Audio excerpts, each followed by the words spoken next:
verifications that I do at the start, so it's going to be a little bit of a slow start, but I apologize for the delay. All right, I'm going to put out a Twitter message as well.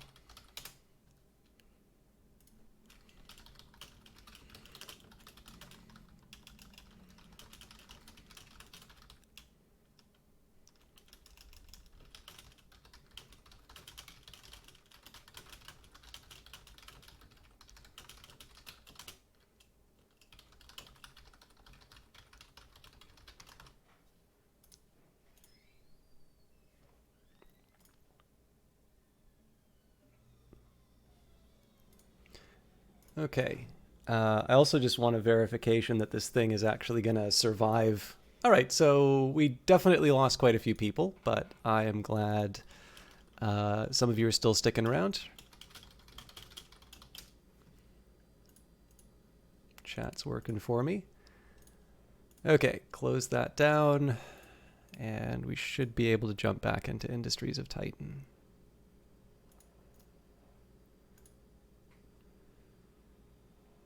Oh, is Epic making me sign? I just changed my Epic password. I'm sorry. I'm going to need one more second to...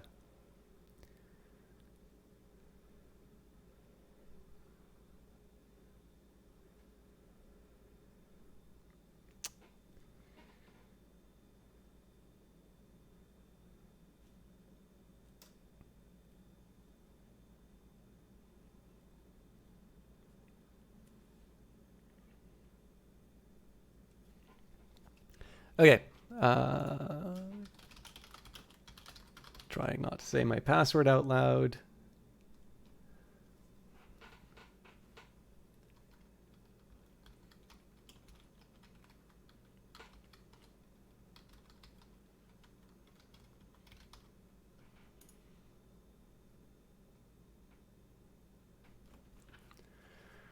Boy, this is exciting content. 2 whole minutes of looking at the starry sky.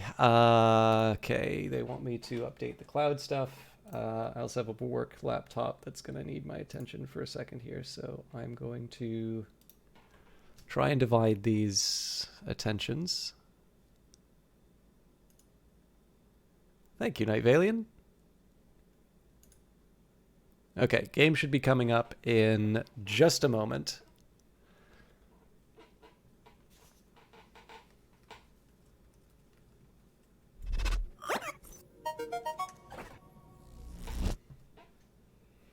I believe the logo has changed as well. I don't know if that will change for Industries of Titan, but... And...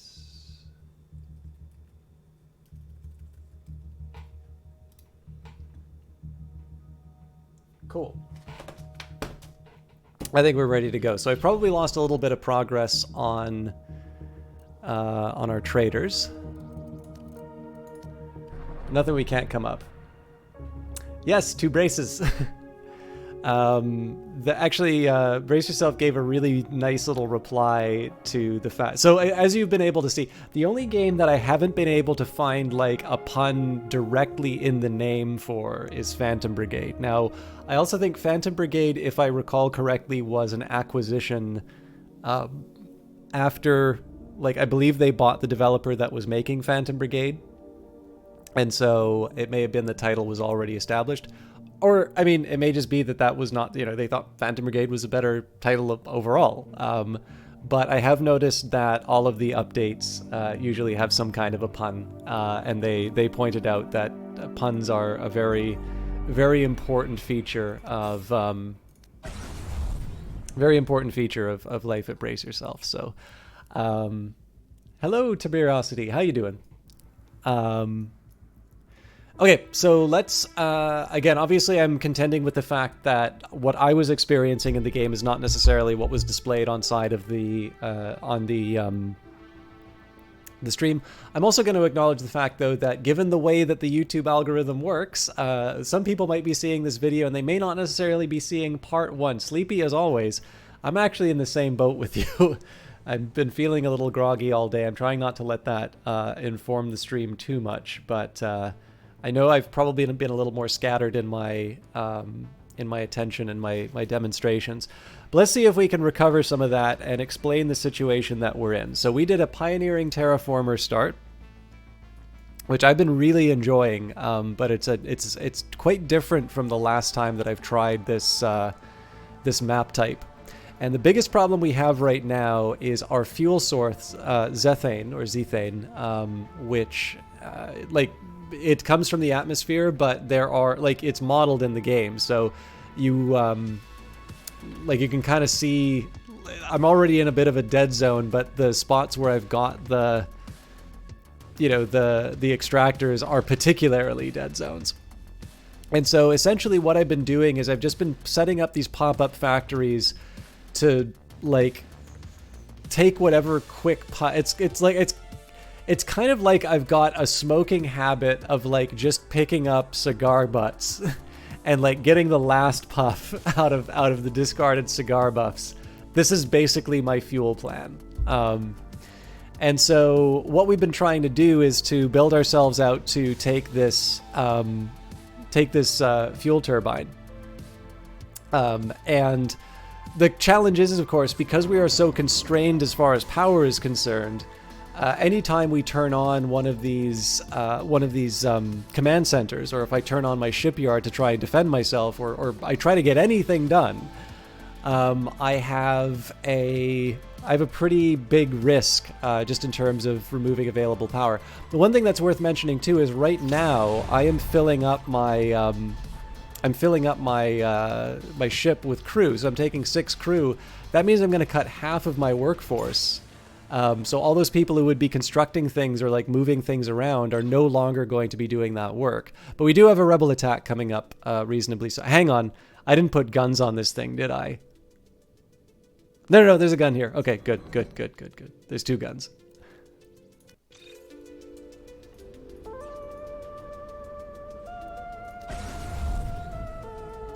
So basically, I'm hoping that people show up for duty before the power runs out.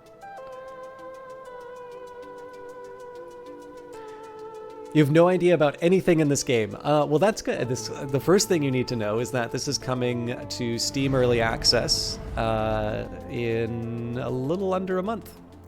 This is currently available on the Epic Game Store, but they have finished their year of exclusivity. I don't know if it was ever formally said that it was a year of exclusivity, but that seems to be kind of the terms for most people. So I'm going to turn off this smokestack just so I can free up some workers for a little bit. That kind of seems to be the terms for most deals, and so presumably that was the same for them.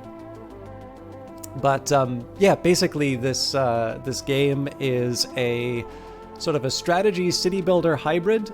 It is definitely one of these sort of simulation style games that have been cropping up lately.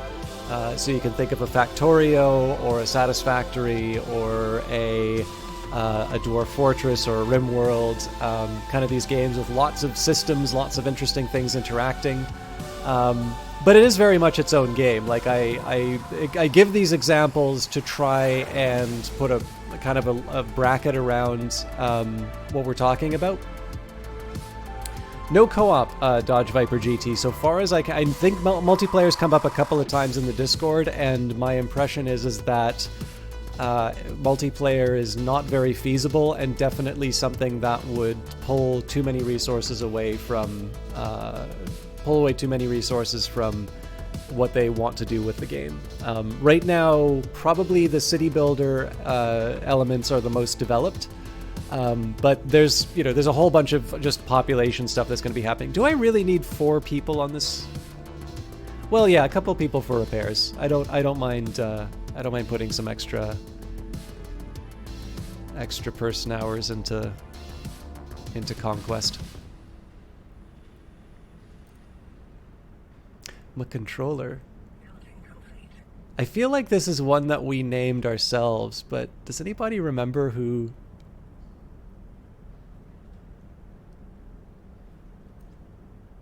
Okay, we'll launch this thing. Doing a bunch of other things, so you'll be keeping the stream open, but the volume will be right down. Oh, no, that's totally fine. My explanations probably weren't that helpful anyway, but I will make sure that I don't say anything too critical to try and try and explain the game. Okay, we're going to turn off the shipyard to try and conserve power. We're going to turn the command center on so that we can so that we can get the fuel turbine on. Now we don't have the resources yet to be able to get the minerals and such built. The big question here is the Freedom K1 going to come and try and take out my turbine? Oh, yes they are. Okay, so here's what we're going to do. We're going to burrow. It's going to cost 300 credits. We're going to protect our assets. I just saw the title for, there's an achievement for your first burrow.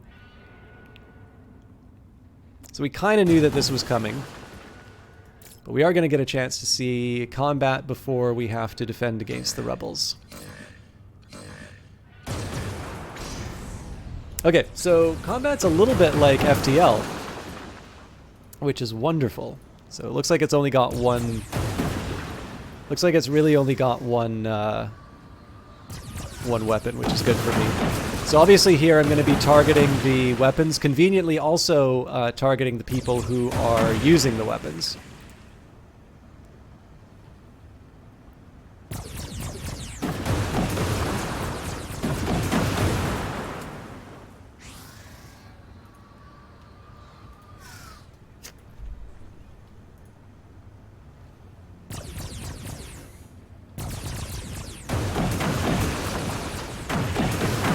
Missed him.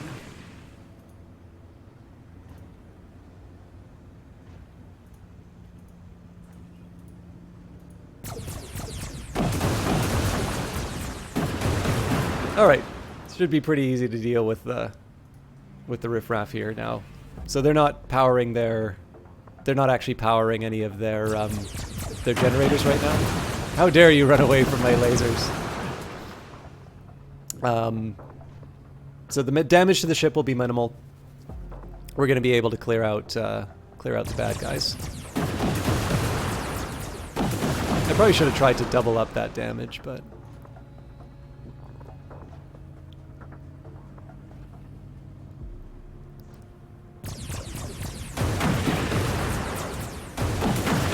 Oh, it looks like it wants us to actually take out the ship properly. So I think there's plans in the future to make it so that you will be able to salvage enemy ships.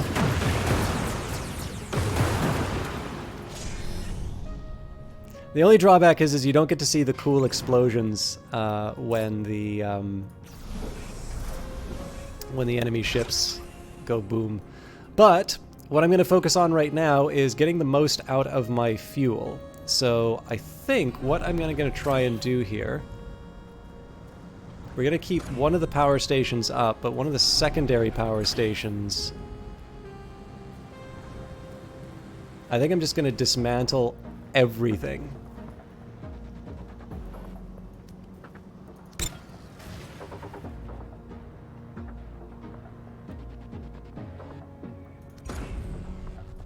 Oh, I didn't consider that properly.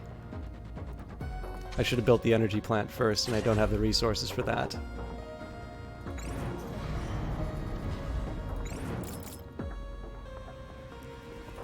But I have some ways around this.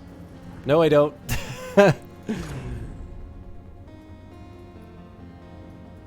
Oh, I've really gone and done it here.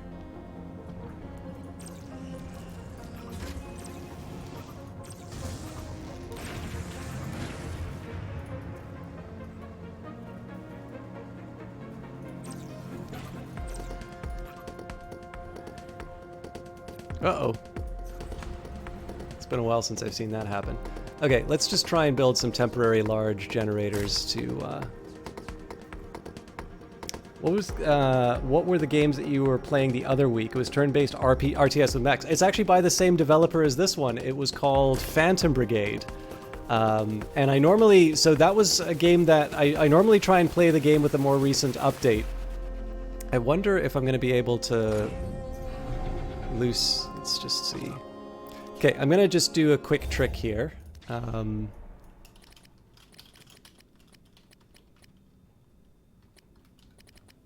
gonna see if I can free up that worker from their running in place. But yeah, so that one's currently on the Epic Games Store alone. And it's actually one that I probably would normally have been playing, but I didn't get very much progress on this Industries of Titan playthrough, and especially with the news that it's going to be coming to Steam, I wanted to make sure that I gave the Darkness Falls update sort of a proper look before the new update comes through. But yeah, no, Phantom Brigade is great, and I believe they have said that they are going to be coming to Steam. There is currently a coming soon page on the Steam store, but it is, if you want to buy it and play it right now, it's an epic. It's currently available on the Epic Store and will be available on Steam at some point in the future. On other planets, becoming a pilot can take years of study. On Titan, it's anyone's game. Okay. So I'm going to need some time to repair this ship, and we're going to have a big... Wait, that doesn't make any sense.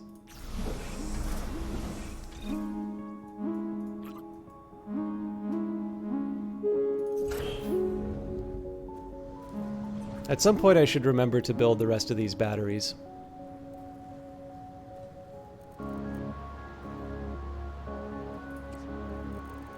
It's probably, we're a little scarce on resources to be building random batteries, I think. So maybe let's hold off on that.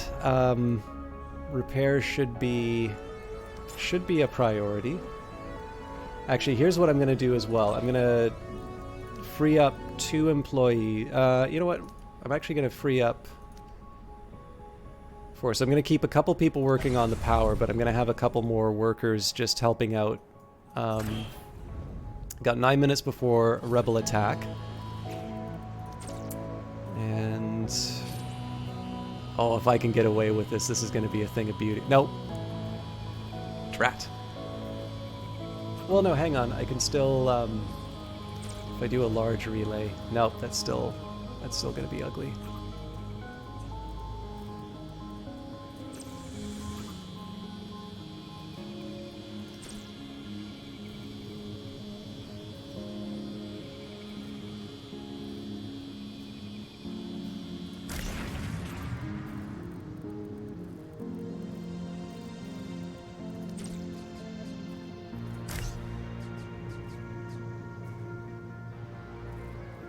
So you obviously can see where I wanted to put the generator. I mean, I guess I can do this.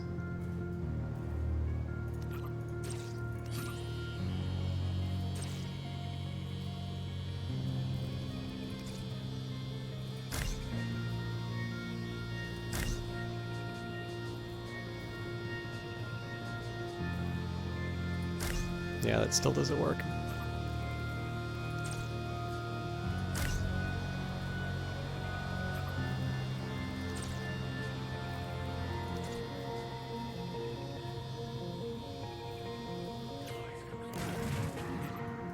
This is all temporary anyway, so I'm not that panicked. So we got... oh, these are mediums, so these are going to give me 6. So, but that's 18 power and some change coming up. So that'll cover my present needs.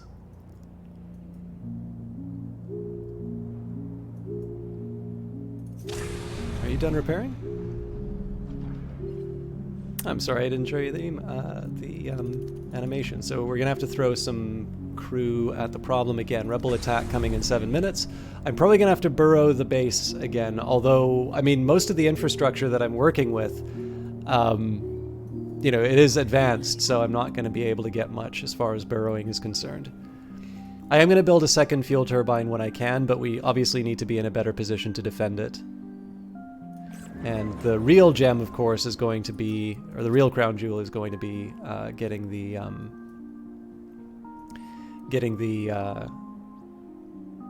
Vanguard Estates built up to tier 3, because then we'll be able to clear out the rebel base. I could try and do an attack, but this turret is almost certainly going to be too strong for us.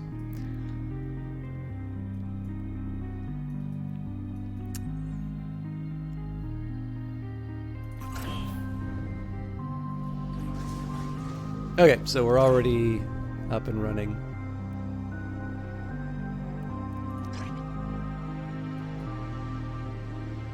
You know, given that Power Station 2 is already...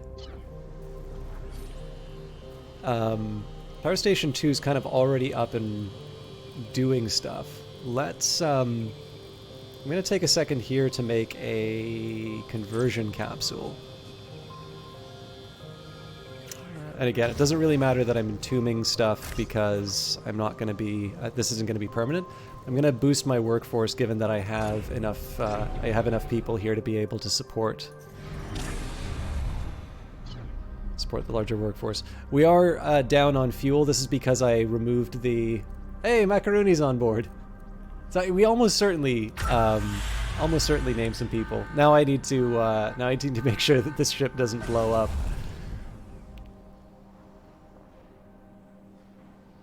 I feel like Jared should be one of the workers as well then.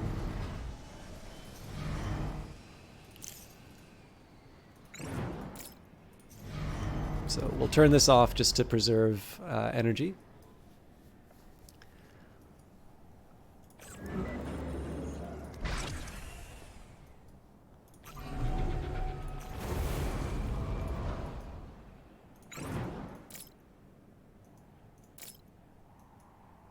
So I think I might be able to get away with just a few cheeky pokes at the rebel structures. I don't want to bring on too much risk because we probably won't be able to heal in time for in time for the next attack, but I want to see if I can get away with some preliminary work. Oh no, that sees me.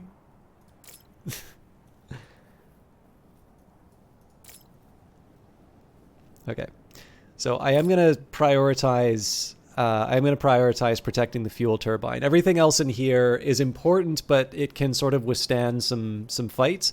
If I lose this fuel turbine, that's pretty much game over for me. I think so. There is a temptation to sort of blow up these rocks and start mining out these isotope patches and whatnot. That's definitely going to be more effective than dedicating workers in terms of mines. The thing is that I would like to have a nice big stack of influence available to me to take over this area once I can upgrade Vanguard Estates. So with that in mind, let's take a second and go to the Grand Factory. Let's see if we can try and help our cause. Alright, so this is why we haven't been getting tier 3s. I did not produce, I did not give an output. And the real bottleneck for me right now is just simply the fact I don't have enough workers to sort of do the stuff that I need. So there's like the processing tab here is great. Oh, we don't need somebody dedicated on resources anymore. I just don't have enough workers to get all this stuff done. So that will be not solved, but that will be helped when that'll be helped when the conversion capsule's up, but at the moment here, I do need my crew ready to take on the rebels wherever they come from. So here we're just going to sort of sit and wait. I could speed up the game, but I do. So here's the thing: this game does have faster modes, and a little bit like playing games like Europa Universalis or Crusader Kings or Stellaris. Look, I don't want to speak for other people, but I actually think that there might even be sort of a default or a tendency for people to play on on like the fastest mode that they can. And if that works for you, you can. But I actually really do enjoy games like this at my own pace. And so I'm less likely to speed up the game. Like, I think the game, frankly, works as on its standard speed. I think the biggest reason for it working is because you are building something interesting. You kind of get to see your grand metropolis when all is said and done. And I don't know, to me, like, I just kind of like to see everything build up. And more importantly, I'm not quite someone where everything needs to be happening all at once. And so what I've tended to notice for myself is calm moments like this where I'm prepping. It gives me a chance to sort of think through what my next few turns are going to be. Okay, construction's on its way. So, I'm not above speeding things up if I want, but I do have a reasonably good time of just sort of playing the game, on a pretty standard pretty standard speed. I should also be considering, so I've got 22 artifacts. Let's think about the other things I want to build. So no purifiers, no fans. We may eventually need a storage facility.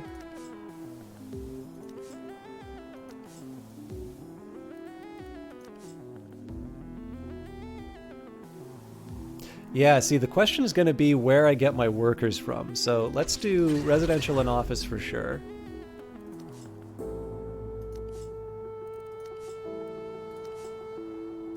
I'm going to risk not building a storage facility because I can build those reasonably cheaply with sort of pop-up factories. So the remaining 12 red artifacts are going to go towards my workforce.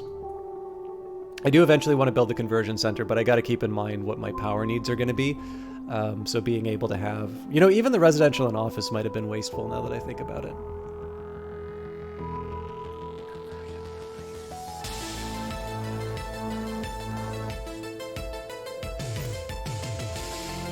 I'm not going to combine these yet, but I am going to build. Oh. No, I'm not, because I wanted to build a... I wanted to build a generator.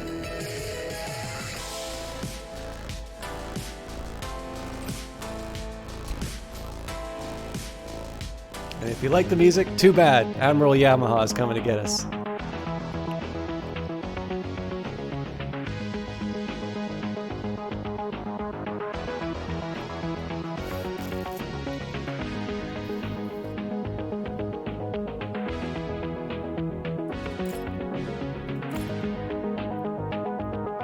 Is it the Freedom Mark 1? Oh, sorry, the K1. The K1. Totally different ship.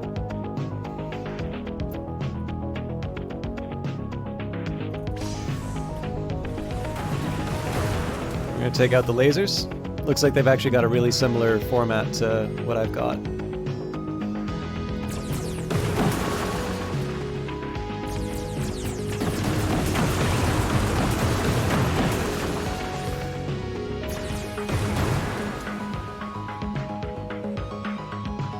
Do we not have a med bay?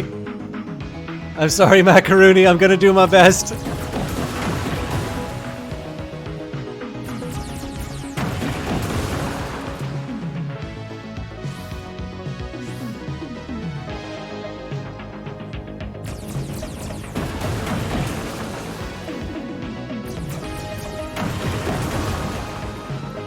I see the message to send more follows. We have... Oh, interesting. Changing the position cut that out.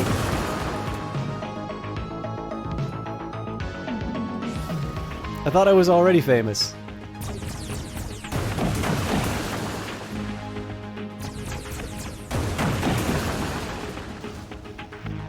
I think we wiped him out.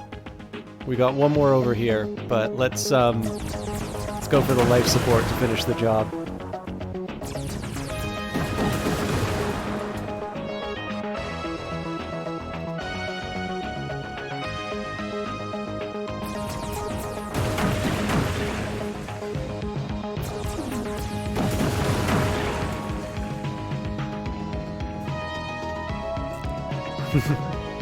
I am surprised at the number of people I know who are into that.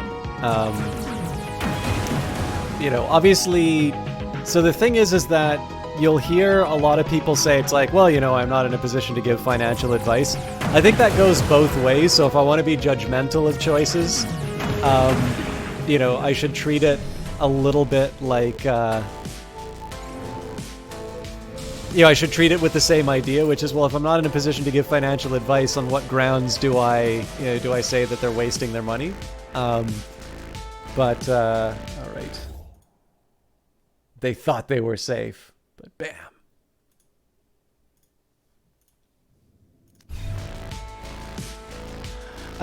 Yeah, no. There would have to be a fairly dramatic shift in my circumstances for me to participate in that particular market. Here's the best analogy that I could make that I think would be me, and like it would be me making an effort to be somewhat neutral or thoughtful on this sort of stuff. I don't know a lot about appraising or basically otherwise participating in fine art.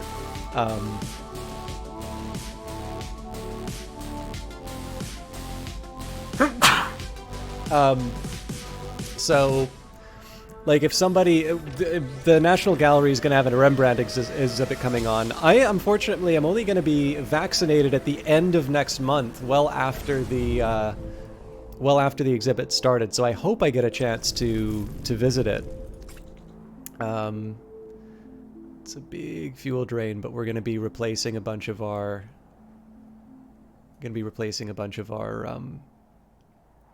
Our power with that. So, speaking of, should probably. All right, so these were temporary, so we'll start by getting rid of these.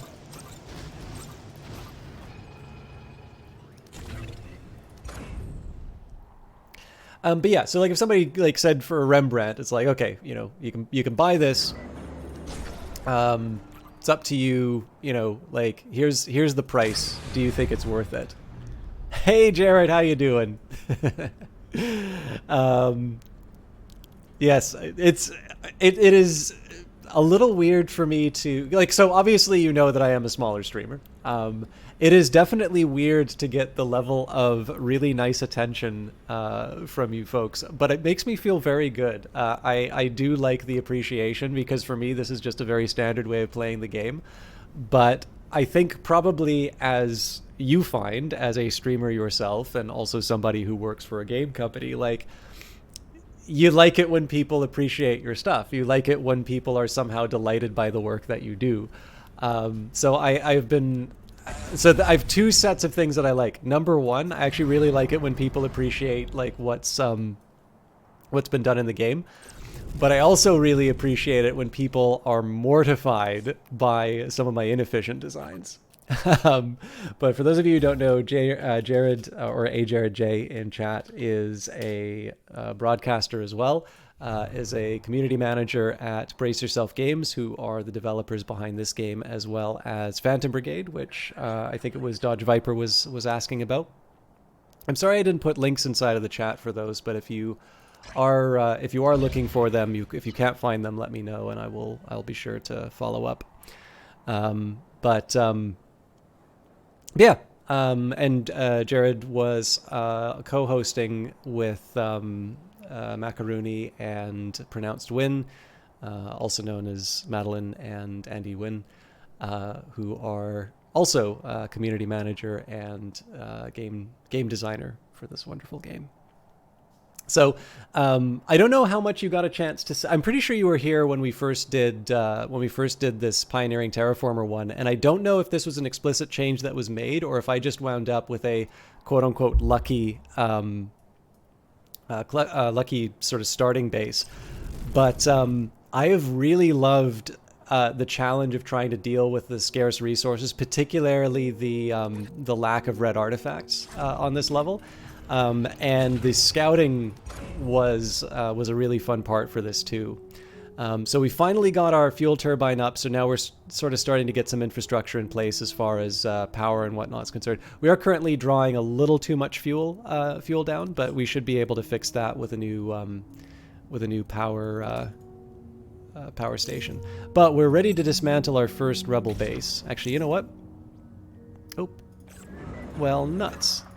We'll have to deal with that one later.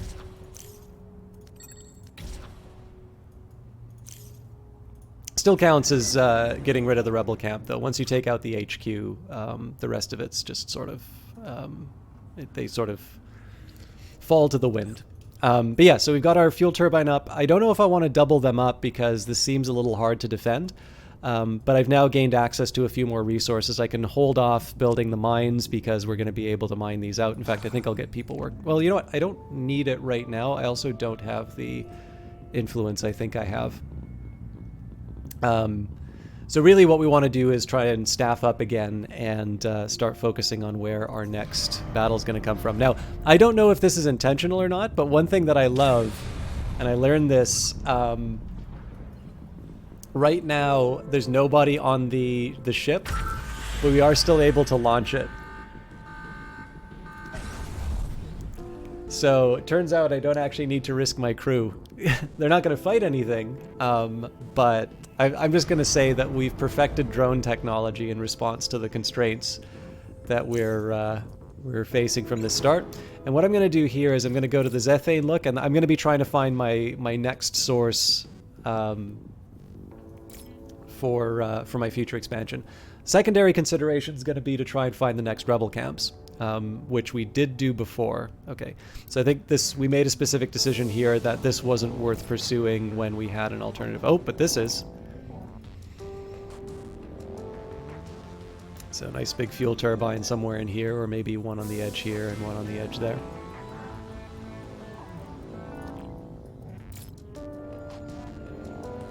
Okay, we've got some options available to us.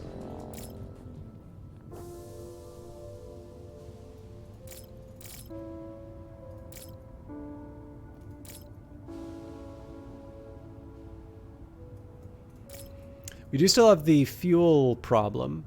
What's going on in Power Station 2? I can kill more power. Well, yeah, you know what? So we're down by 8. We are generating a whole lot of extra.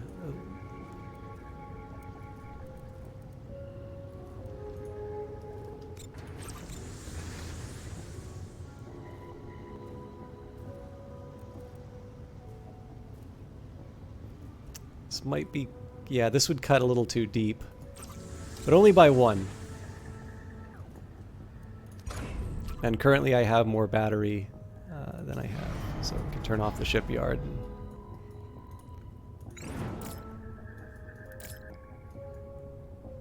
But yeah, so as you can see, I've sort of enjoyed sort of juggling around the different priorities, the different buildings to try and make the most of my existing resources. We are starting to feel a little more confident in our position, although I would like another more reliable source of fuel.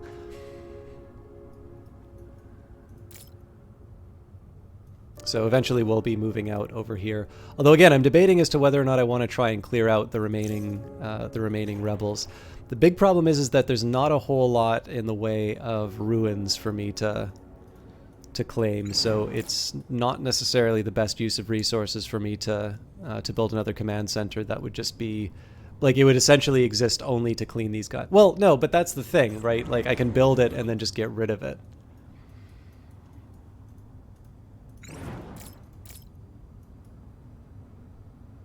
Okay, and I apologize for doing this, but I see another person stuck in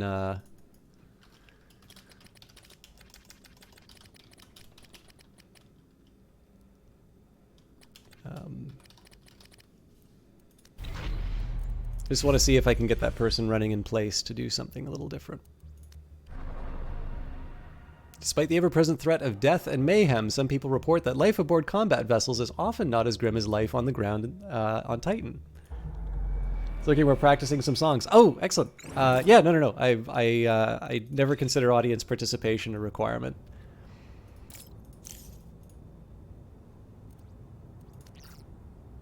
Okay, so some more Zethane up here, although less likely that I'm going to be able to... Like, I'm going to have some pretty incredible growth. Oh, man, but this thing...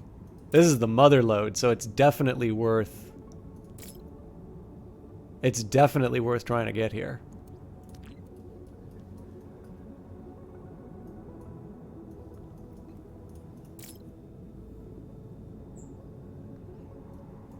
I could have sworn there were rebels somewhere around here, though.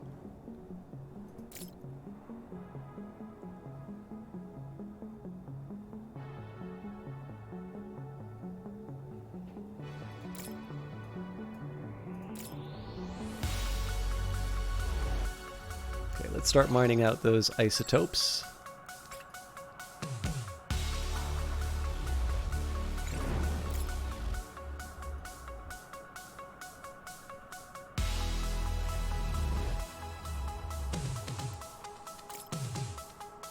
Are any of the songs you're practicing from the Industries of Titan soundtrack.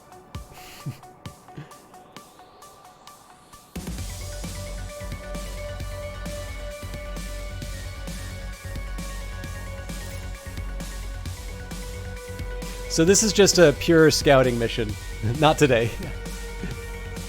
I like the Aka. Oh, is this something like, you know, as a reward for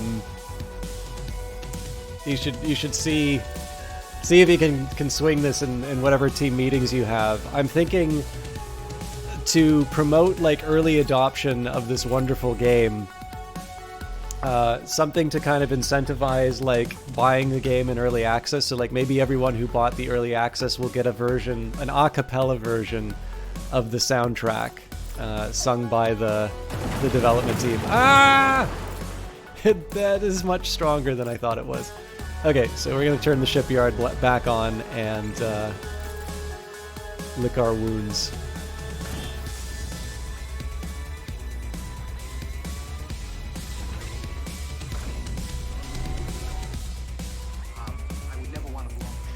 Body and Chungus, thank you very much for the follow.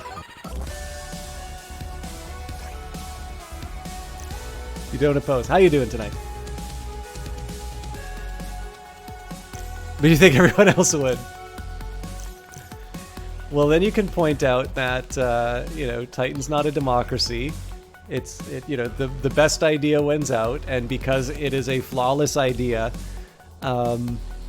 with no downside, you know, it's got to be done. The people demand it. The people demand it even though it's not a democracy. I see that I've undermined my position. Okay, so how am I going to deal with this? Should probably get that ship back out.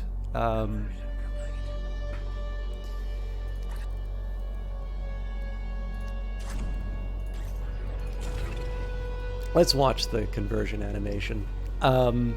Yeah, so I should probably send that ship out again just so I can find the best path towards that rebel camp, but we're going to be generating enough power soon enough that, although I am going to reorient the Grand Factory, so we're out of level 1 resources. Let's save the power.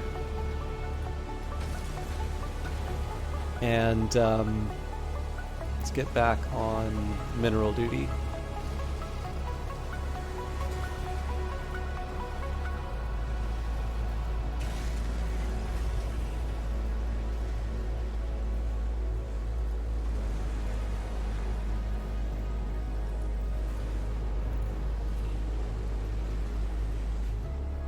Glorious, isn't it?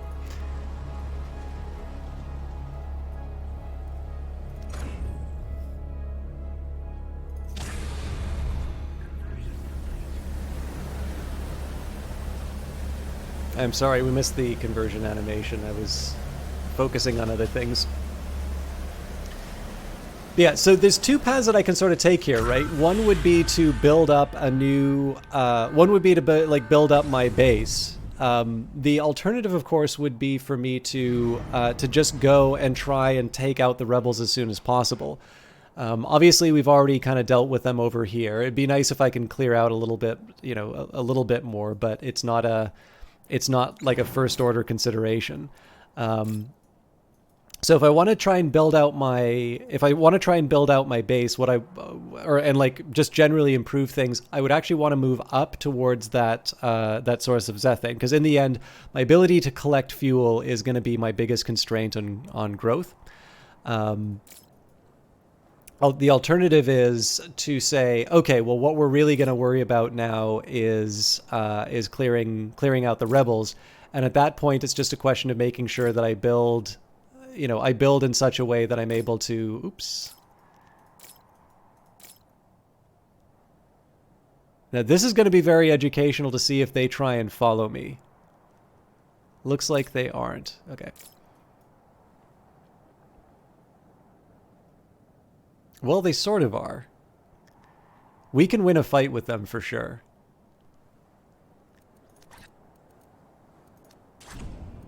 I don't have a turret. I'm like, this is a Pioneering Terraformer start. I don't know if the Pioneering Terraformer start was changed or I just wound up with a really interesting start here. But I don't actually have, I don't really think I have, like, as you can see, I'm already draining battery with some of my stuff turned off. So in this case here, I'm trying to make the most of, what's your health? Are my people really that sick? But yeah, so in this case, I'm trying sort of a Navy focused approach. All right, so for those of you wondering where workers come from,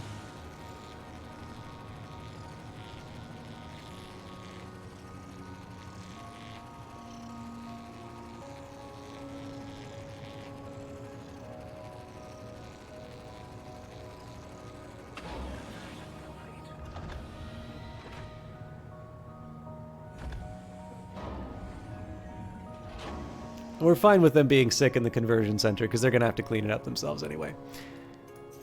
Send in the next clone.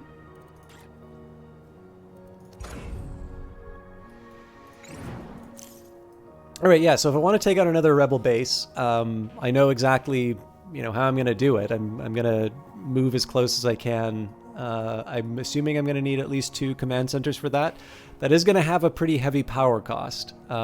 So one thing that's interesting here, I can justify the existence of Vanguard Estates because it's not protecting, but it's enabling this fuel turbine, whereas any bases that I build here after I destroy the rebels, there's less of an argument for me to keep them. Obviously, that's a secondary consideration, though. So I think I'd like to be a little bit more secure in my resources before I go on too many more adventures. So what I think I'm going to do here, before I build this command center, I am going to try and build my next energy plant. Obviously, the energy plant's going to need fuel turbine. That, of course, is going to mean that I have found something of a reliable... I found a reliable way to defend these things. In the end, what that's probably going to come down to is collecting a lot of minerals, setting up the mineral node, and then just building a bigger navy. But for the time being, let's just get the work. We'll get the workers up.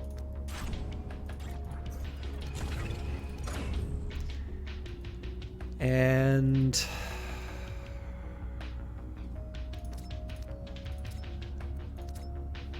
I'll autocurrency this. I'll put down the second fuel turbine and then I'll do the extra power.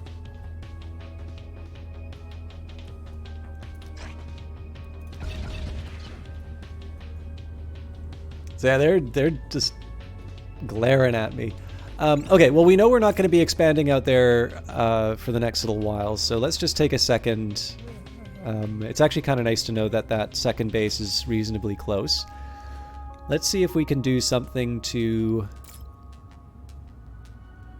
See if we can do something to find the next... I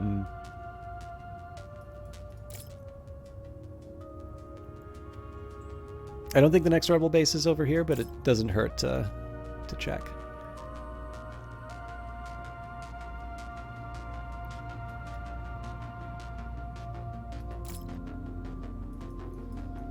Actually, I'm also curious what all my people are working on right now. So there's a lot of moving resources going on right now. I think what I'm going to do... Oh, but see, I don't have the power for... I was going to say, maybe I should just turn everything on and... but that can work. Okay. So I'm going to go back to the Grand Factory. I'm going to enable the extra employee modules at least. Not much sense in turning on the isotope input module.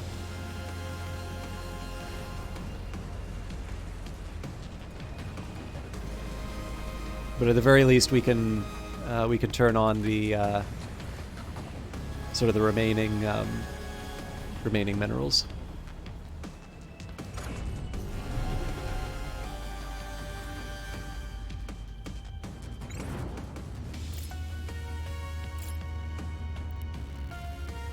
I'll say it's going to be an efficient operation if we can avoid building a mine and we just make use of the scraps that we find.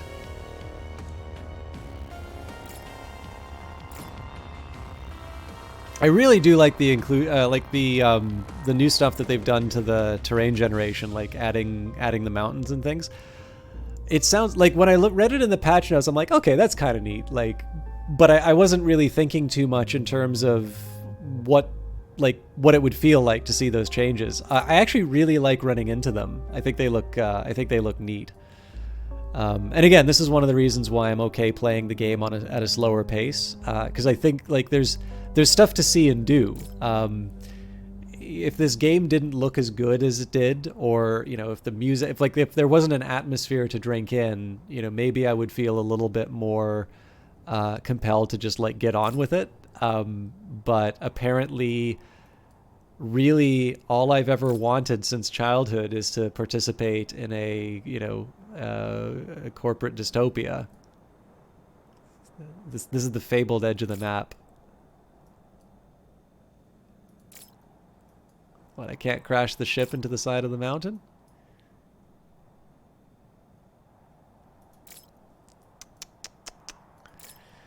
I thought games were about choice.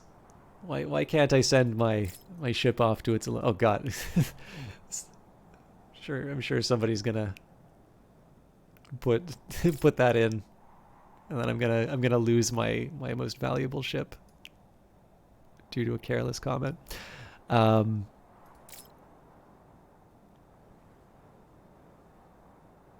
There's actually also a little bit more that I've explored before, because I think the last time we ran into this I wound up taking some damage, and so we never really explored all that carefully. But yeah, I've got a pretty clear idea of where I want to go on the side here, so nothing will really change on that end. Oh no, they're getting rid of the minerals, that's fine. And we do have people working on it, although I'm going to go back to Power Station 2, which does not have its proper name anymore. Olaf, how you doing? Always good to see you. Hello!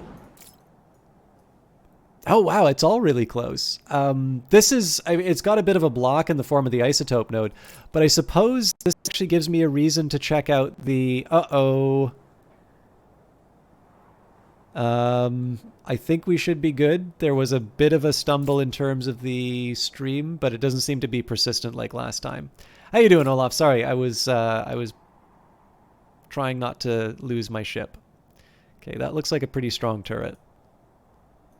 Let's see if I can get a little bit closer.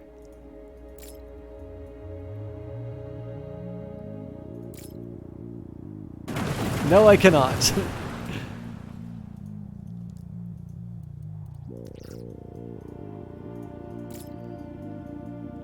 Okay, so I think there's going to be some fancy footwork in terms of just like putting everything down. Although again, I'm not trying to build...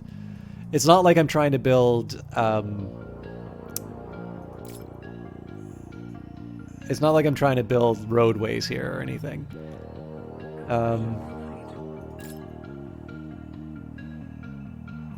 But yeah, so one over here, one over here. This will be the hardest one for us to pick up, I think. But suffering a little at the moment, but... Oh, I'm sorry to hear that. I hope whatever it is, you're able to get past it soon. I know some medical stuff, it's sort of like, nope, this is with me for the rest of my life now, but thank you for the well-wishing. So I apologize if that sounds very generic, but I also know in some cases it's, that kind of well-wishing is less than helpful. But no, I hope you are feeling better. I hope you are feeling better soon, Olaf, and I really do appreciate you stopping by. I don't know, like I sometimes like having streams on in the background, but I do tend to find that I don't know, like if I'm not in a great mood, like sometimes I'm really just not up for any kind of a broadcast. Or, I feel some obligation to interact or just there's any number of reasons why not visiting. Like when you're not feeling good, like sometimes you don't necessarily want to hang out. So I really like having you around the channel, Olaf, and I'm glad even though things aren't 100% that you're still Still thinking a little old me. I don't know if you got to see when we did this playthrough before, but we've managed to clear out one of our rebels. We're slowly making progress in terms of being able to power everything. Again, I find it really interesting the way that I've had to approach this, the fact that being able to get fuel and energy being the thing that's constraining me on the Pioneering Terraformer. I think this is a really cool approach. This obviously is a huge risk that I'm putting on for myself combining this fuel turbine, but I'm making a big bet here that I'm going to be able to either grow enough to we are going to run out of power.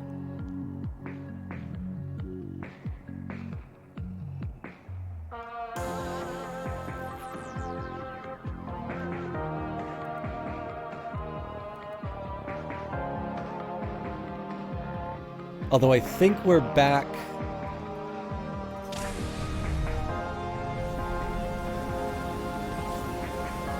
I think we're back in shape.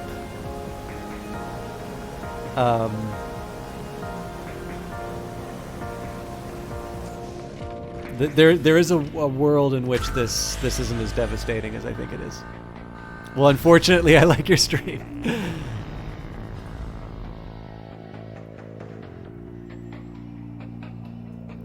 Bless your heart, Olaf. Thank you. I'm gonna have faith that we get this thing done in time. I'm relying on the workers that I have successfully paid every time period, by the way, to get the job done. So there's 479.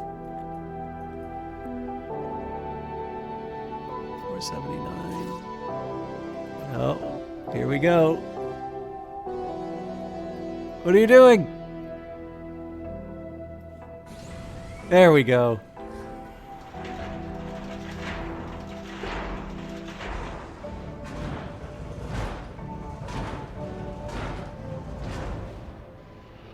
It's been a while since I've zoomed in on production. It's really, I actually really like the sound work on this. Oh, okay, we ran out.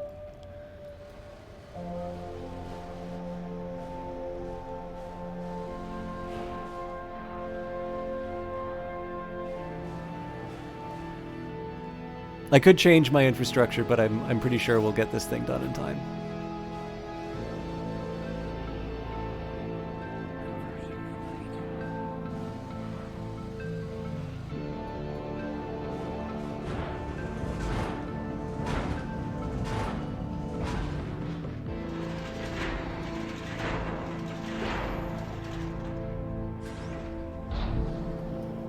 All right. So that'll hopefully help with some of our fuel difficulties. Still waiting on the isotopes, or sorry, not the isotopes. Still waiting on some minerals to take us to the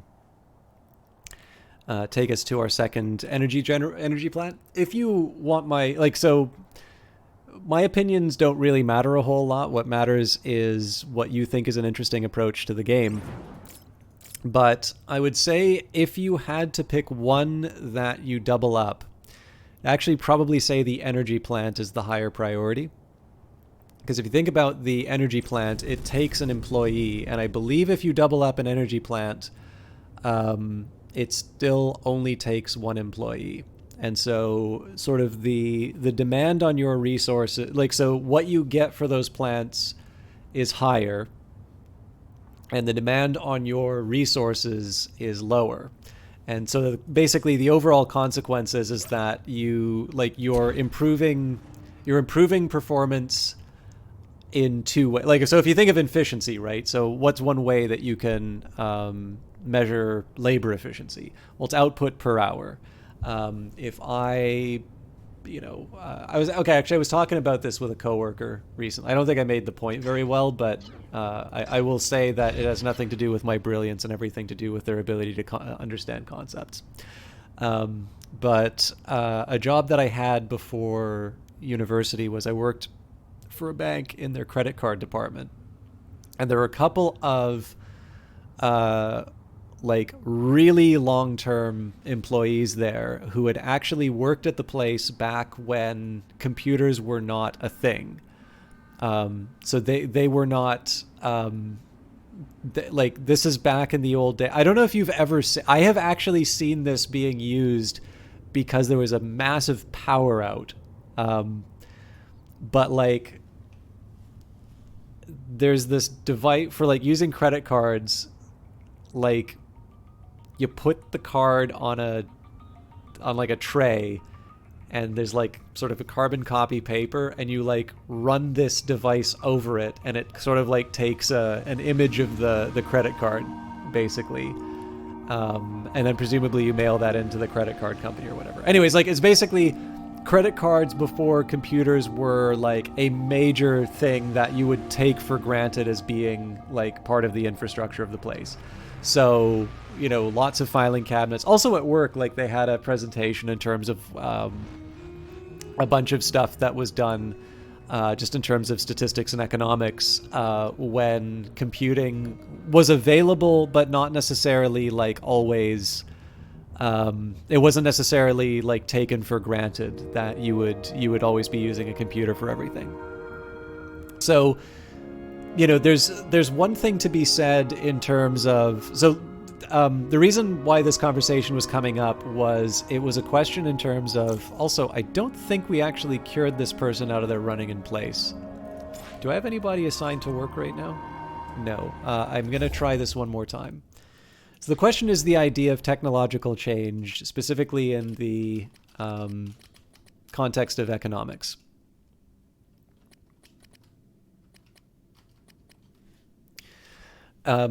And someone will say, you know, getting computers into the workplace, that's an example of technological change. This is actually commonly used in a lot of classes.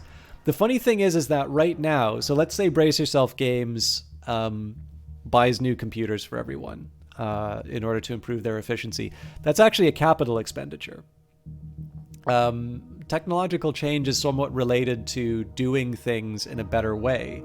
And so you would argue that the adoption of the computer when you previously weren't using them would be a better representation of technological change. While most companies cut any corners that they can to maximize profits, every veteran entrepreneur on Titan knows that one should never skimp on the quality of a ship's hull. Okay, let's see if we can... Nope, no liberation for this worker. I bet I can free them up, though, if I say... So we'll get everybody focused. We'll get everybody nuts about construction. Or you know what? I probably can't get them all nuts about construction because they're not going to actually do it.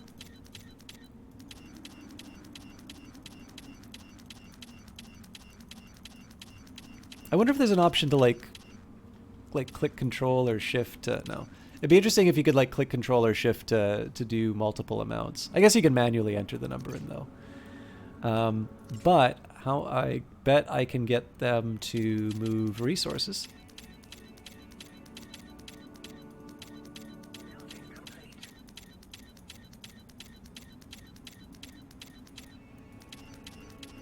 So all that I'm trying to do here is sort of shake the worker out of their current unhelpful activity. Looks like they're stuck there. Okay, that's fine. I'm not too worried about what they're up to. Okay, so again here, sorry, I should finish this technological thing. So the example here would be if this credit card company, well, it was a bank with a credit card section. So if this bank just took a bunch of databases and it was keeping records the same way. Oh, wow. Everybody seems to be a bit trapped.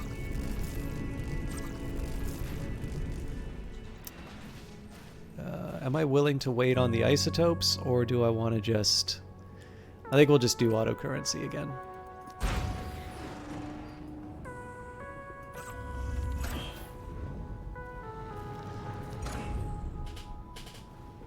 I wonder what's caused them to... That's a lot of workers who seem to be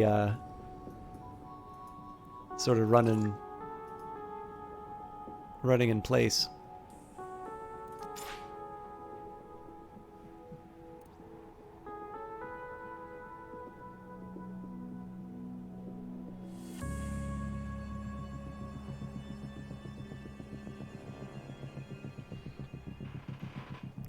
But yeah, so basically, if all that they did was basically use the use the computer as like a digital filing cabinet, so that instead of buying new filing cabinets for all of the records of these electronic transactions, what they wound up doing was, like, so basically you keep them in this digital format. Maybe like it's better at document preservation or something. It's really hard to see that there's a lot of like changes or improvements that are being brought on by the computer. And you can contrast that, let's say, so now I should be able to turn everything on. And I can finally clear out Power Station 2, although we are going to get our last 2 workers. And what I'm actually going to do here, this is probably going to... I'm probably going to have deep regrets. Oh, wow. So I'm just going to let this run for a little bit. So we've got 24 workers, 2 full-time jobs. One would be the... sorry, I just need to think about this. One would be the power station. Okay, nope. Everybody seems to be working where they should be.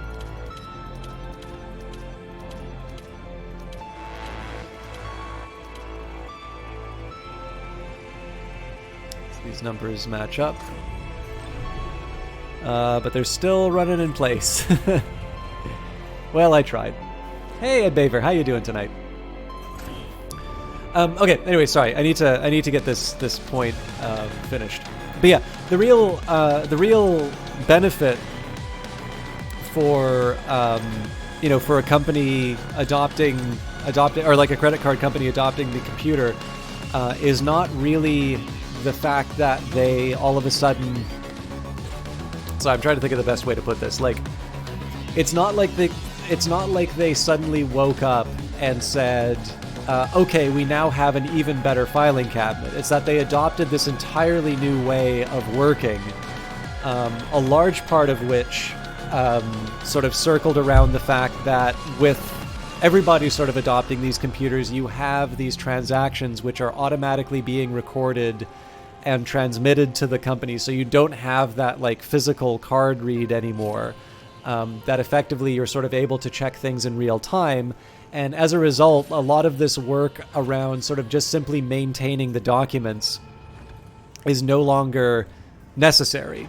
And so the technological improvement that you're seeing is not just the fact that you've got a computer in the area, but it's the fact that you have this way of working that allows the workers you have to get more done. You're no longer getting somebody to manually like read all of the entries. You're getting somebody to, spend some time thinking about better fraud detection or whatever. So anyways, yeah. So the idea here is that you can, in terms of efficiency improvements, which generally you associate with technological improvement, you're looking at, again, how are you able to produce the same things with fewer resources, or are you able to... I really like how that shadow looks. Or are you able to produce more with the same that you already have? And so in this particular case here, as you can see with the energy plant, we have 2 independent energy buildings. Each of them would have one individual worker. The cost for those buildings are effectively the same. I suppose you could also say that there's a cost in terms of connecting as far as isotopes are concerned. So in this case, the total cost would have been 400 minerals and 6 isotopes, as opposed to the... Actually, you know what? We can work this out, though. So we are generating how much energy from this plant? Does it say? 108.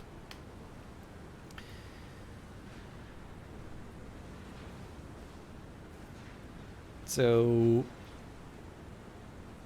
24 energy per isotope under a single plant. And then when we make the double plant, because it takes 6 isotopes... Oh, wait, are we generating 70? Is it... So it actually isn't more efficient as far as isotopes are concerned. Did I get that right?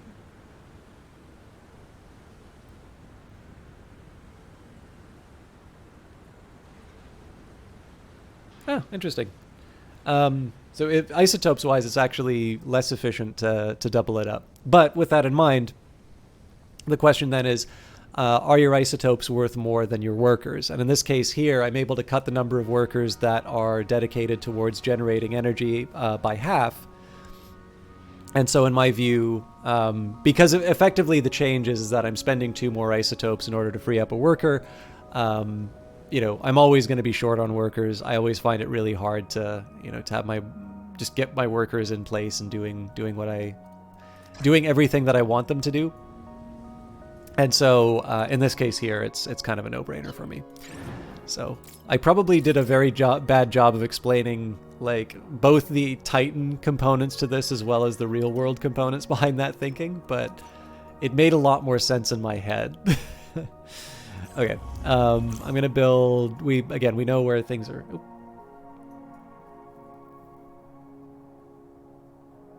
Yeah, sorry about that, Ed Beaver. I do know. So I can't speak to other people's channels, but I do know. I have heard that people like the sound of my voice, and so I do know that for this channel, I think I messed up. I'm gonna do autocurrency again. I know for my channel in particular that there's a tendency to lurk, which I'm actually I encourage that very much. But I do know that sometimes if people are looking for more active chats, it's sometimes a little disappointing.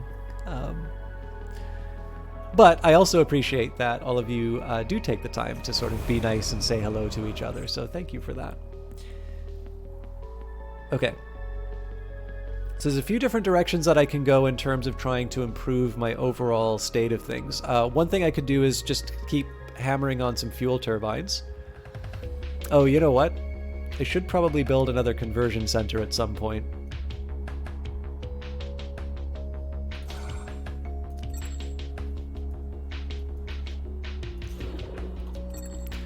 Because I'm gonna staff a bunch of ships.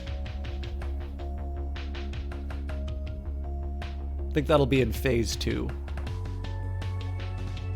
Oh, we're really not generating a lot anymore. Sorry, I was reading my current credits. I'm actually only generating 39 a day. That's not working for me. So Proletown's looking basically like I would expect Proletown to look. We're currently in a work shift, so I'm gonna make sure that I'm earning. We'll bring in more bodies when we can, but I am definitely going to upgrade this building. So yeah, at this point I'm going to have to start moving vertically a little bit. That's going to mean that we're going to have a lot of demands on our isotopes. The same can be said for my fuel turbines and my energy plants. Actually, maybe now would not be a bad time for me to explore that. So that's going to hit me for 24. Not my favorite cost. But a necessary evil.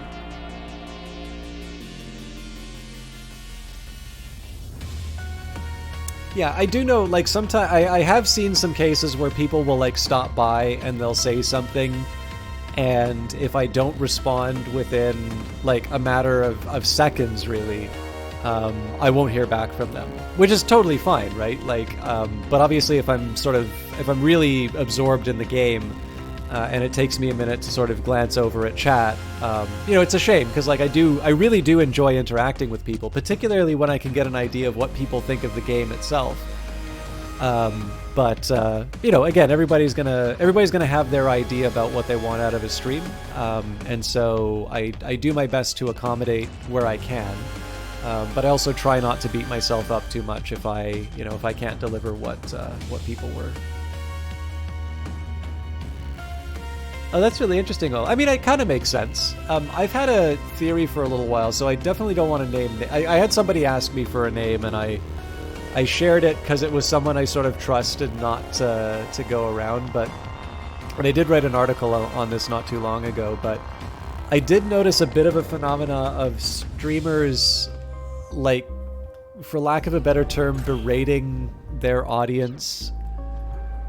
Like, I remember being in a chat and basically hearing someone like I was actively participating, and effectively the person said is like, well, it doesn't, like, it doesn't matter, nobody's watching anyway, and like turned off the stream. And I'm kind of like, well, I don't really feel very good about that. Like, I know not to take it personally, because I don't think that was meant as a slight against me. But it's one of these things where it's sort of like, okay, well, I'm here, I'm participating, and, it's kind of hard to feel like my contribution is really being valued if, I'm hearing that. And then just like from a fun point of view, right? Like, I'm not really sure people's idea of like good content is people talking about how people aren't watching. And I get it. Like, I am very conscious sometimes about where my viewership used to be compared to what an average is nowadays. But I just don't know. Like, in the context of this conversation, I'm fine talking about that. I think it is definitely an impulse that I need to be very careful about suppressing for myself, because I know that is just going to be a way that I become someone who's not very fun to watch. If I do that regularly. So, now the thing is that like I can sit down and just sort of say, oh well, aren't I a good person? I love the reflections on this, by the way. Aren't I a good person for not behaving this way? I clearly value all of you. But that's not really what the takeaway should be. The question would be, it's like, why are people behaving sort of counter to their interests as a broadcaster? By the way, I'm waiting for the work shift to finish to upgrade Pearl Town. Just because I can't really afford to have an interruption to my cash flows. And I mean, the thing is that we're over a year of pandemic, right? And I think it's very fair to say, while I don't think anybody will want to, I mean, particularly guys, let's be honest. I don't think anybody really wants to just straight out say, I'm really lonely and I'd like somebody to talk to right now. But I do think that there is, I do think some of that is what's going on here. I do think to a certain extent people are feeling the isolation of a lot of these lockdowns. How many did I have in the past? Well, I used to have pretty regular double-digit viewers, so like somewhere around 10 or 20, usually for a lot of my Paradox Grand Strategy stuff. But also when I would do a game like Stellaris before release, like there would be hundreds of people inside the channel. When I stream on Steam, and admittedly this is partly from the game's like their own marketing efforts, that number goes up to thousands. But yeah, so like when I see sort of single, I mean, actually, if you wanted, I could probably plot a chart of my like year over year Twitch viewership using the back end for Twitch. It's like I was never close to partnership. Like let's be clear on that. But like it was, I can actually remember the turning point for me where I would sort of have, it would be unusual for me not to see double digits in the channel. And I can remember kind of like the week where I realized it's been a while since I've seen an average viewership in double digits. I mean, part of it's algorithm change. Part of it is, of course, I did move from Vancouver, so a shift in terms of time zones. And I mean, the other thing too is I could probably stand to become a better streamer. Like, obviously, you want to get your name out there. You want to try and put on a show that people are interested in. But it's not like I can sort of focus group and say, what would get you to watch the stream more? I need to be doing things that people find appealing. But yeah, so I mean, like I reflect on it, for sure.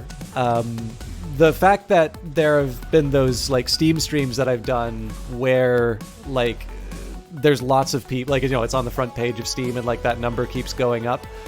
That keeps me from having like a dark night of the soul where I'm like, oh, I'm just not entertaining. Like, obviously I'm able to like be enough of a draw for that to like, at least I'm not actively turning people away.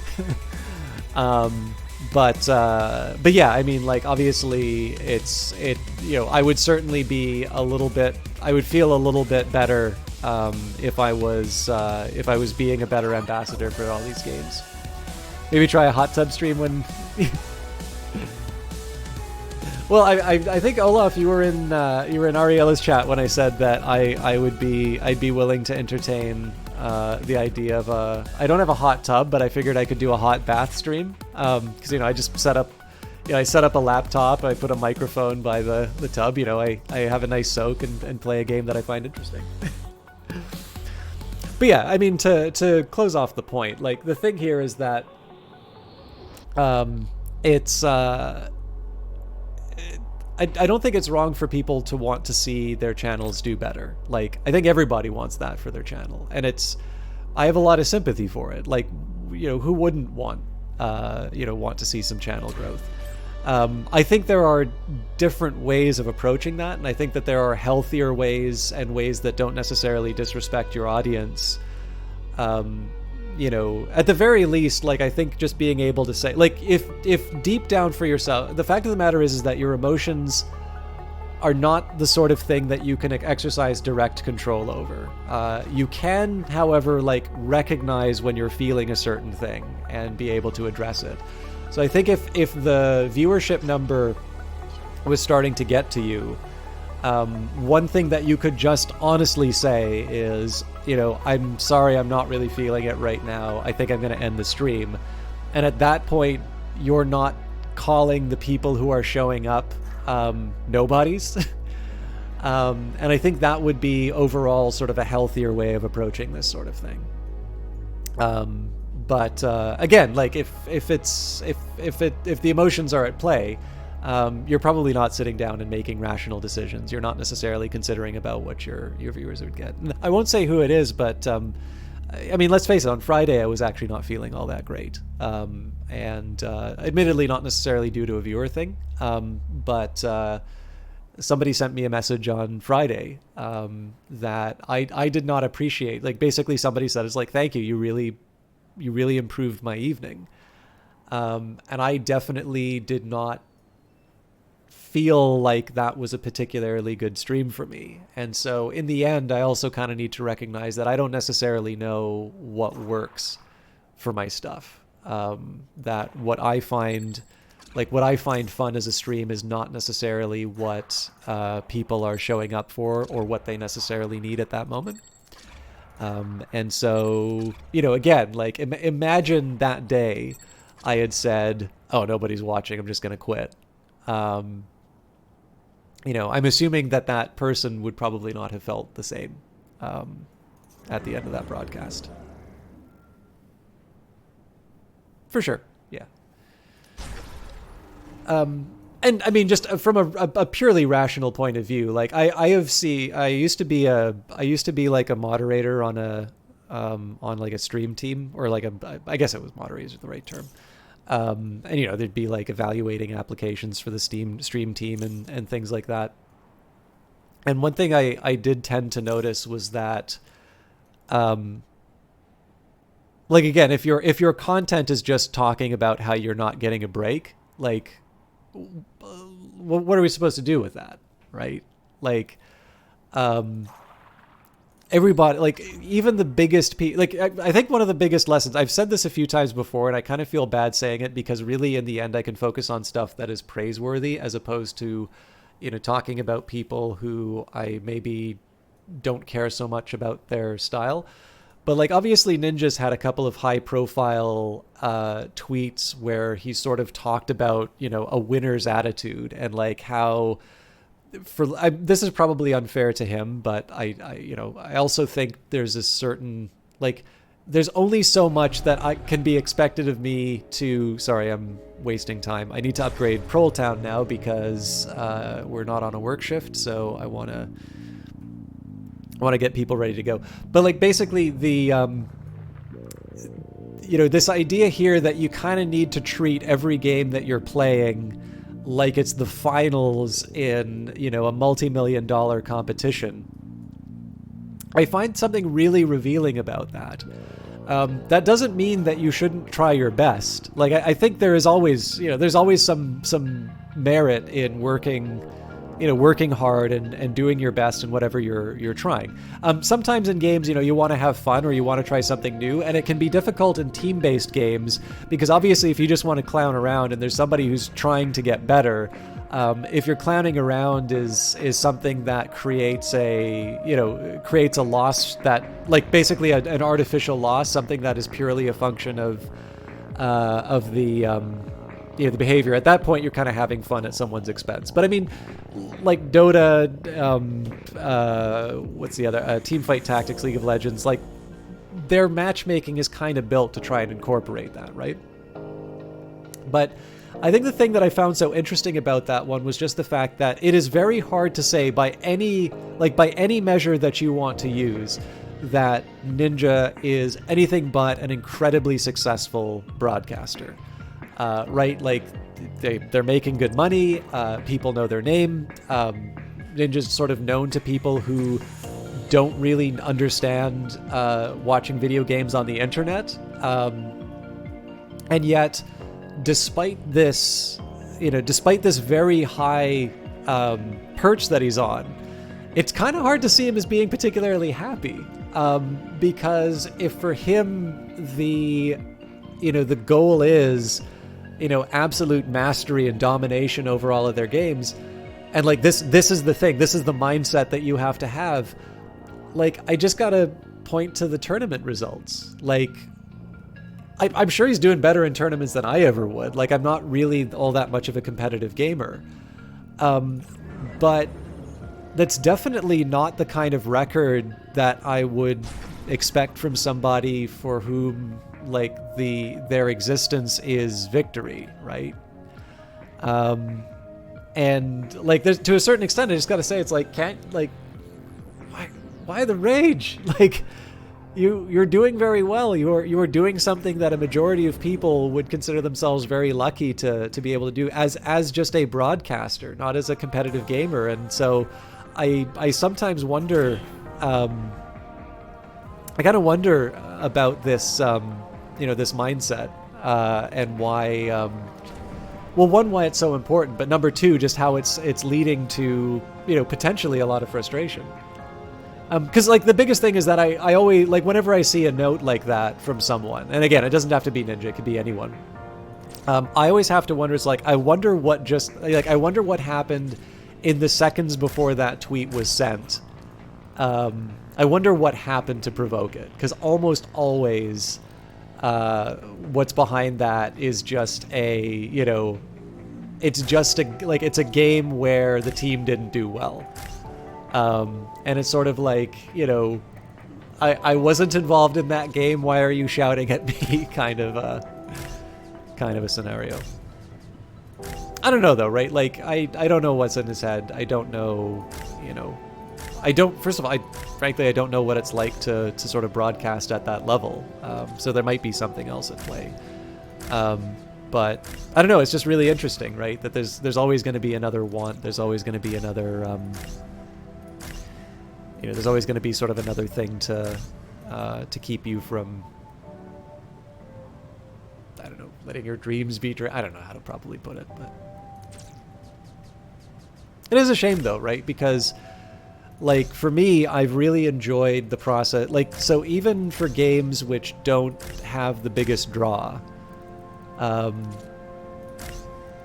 one of the things that I love the most is when I get a message from someone saying, hey, I tried out that thing that you played the other day and I love it.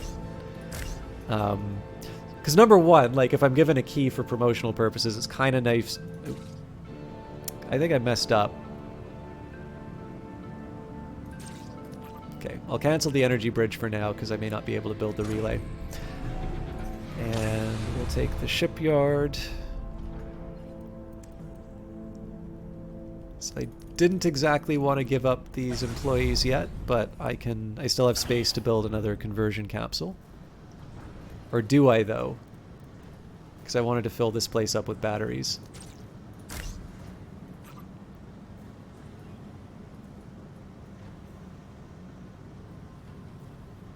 think that attitude has become the absolute to become the absolute best is almost necessary to become close to the best. Like everyone in the NBA has a decent amount of that attitude. Yeah, I think that is. I do think to a certain extent that is a fair point. Like, I mean, so I don't know if you've ever seen the movie Whiplash, but there's a pretty so the character of Fletcher is a really interesting one because I have. Even if a player knows they can't be better than LeBron, they could be the best of their specific. Yeah. And I think this is a big thing too. Like, I think probably the distinction, and this again, like this is why I always need to couch some of this stuff in my personal take on this stuff, as opposed to some kind of grand statement or some unifying theory of what true gaming is all about or anything like that. I wonder why we're struggling to construct these devices, or these buildings rather. Device complete.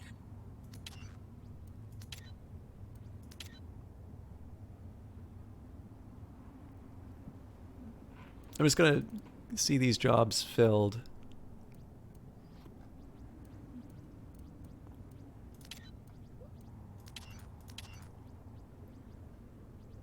I want to just like put a body in each of these jobs and then see if that, because like this has been under construction for a while now. But yeah, so I think for myself, and again, like I can only ever really speak to my own experience, but I definitely have something of a strong. I put up, or maybe the better way for me to put it is I do put a fairly high premium on the idea of taking pride in your work and like making like, so essentially it's something of an internal goal, right? You want to get better at what you do because it's something worth doing, or it's something worth pursuing. And I think there's quite a bit to admire, and there's quite a bit to benefit from sort of a pursuit of excellence. And but I also think that there is something of a question in terms of where that motivation comes from. So like wanting to master a subject or wanting to become better at something, again, that's definitely an idea of improving. But I sometimes think that can be a little bit different from sort of the scorched earth sort of approach, where, so like I think it is, I guess it's kind of an idea of like a growth mindset where you can fail in a lot of very interesting and productive ways, and that failing to achieve something can be instructive. And again, like the reason why I brought up Whiplash is that there's one of the ways that the character Fletcher sort of justifies his really appalling behavior is he uses this story. So far as I can tell, it's a true one, where a jazz musician sort of. So the way Fletcher tells it in the movie is that there's a cymbal thrown at this musician's head. And I believe what happened was the cymbal was sort of thrown at their feet. It was a gesture of disrespect as opposed to like an act of violence. But one way or the other, right? Like the idea here is that this led to this person sort of practicing really hard and just becoming like one of the greats. And the idea here is that this absolute nightmare teacher in the movie Whiplash is driven by an effort to build sort of the next jazz legend. And so he kind of gives this example. So it's like, so suppose, so and so, this musician was, he made a mistake, and they says, oh, okay, you did your best, I'm sure you'll get it next time. It's like, then we don't get, lists off all of the different works. Now, the thing is that what I find interesting is, so I got to be careful because I don't want to like do full spoilers. I don't think that, so I know this is not a widely viewed feeling about the movie. I think that there is a tremendous ambiguity as to whether or not the end of that movie is a good or a bad ending. And if enough of you have seen it and there is sort of a feeling that a discussion about the film isn't going to spoil it for people, I'm willing to explain exactly what I mean by that. But there kind of has to be a consensus that is built before I'm willing to do that. But one way or the other, I think what's less ambiguous is that it's very clear that this teacher is in fact a sadist, and that because they can come up with a justification, it doesn't necessarily mean that that is their, that either their true motivation or what's really driving them.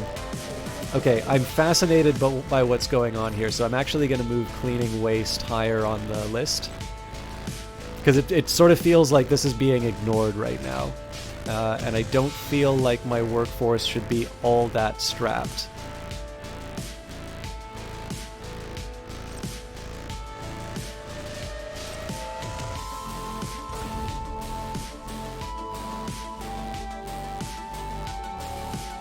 But yeah, so there's the thing is that so sorry, I should close off the talk because I'm free associating and I'm not really making a lot of sense.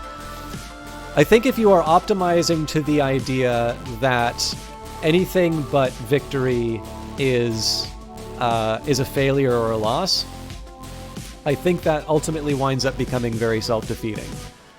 Because what happens is that you are building yourself around trying to.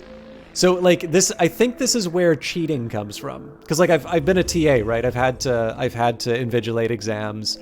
I kind of know what to look for. I can tell you who's probably going to cheat in an exam, having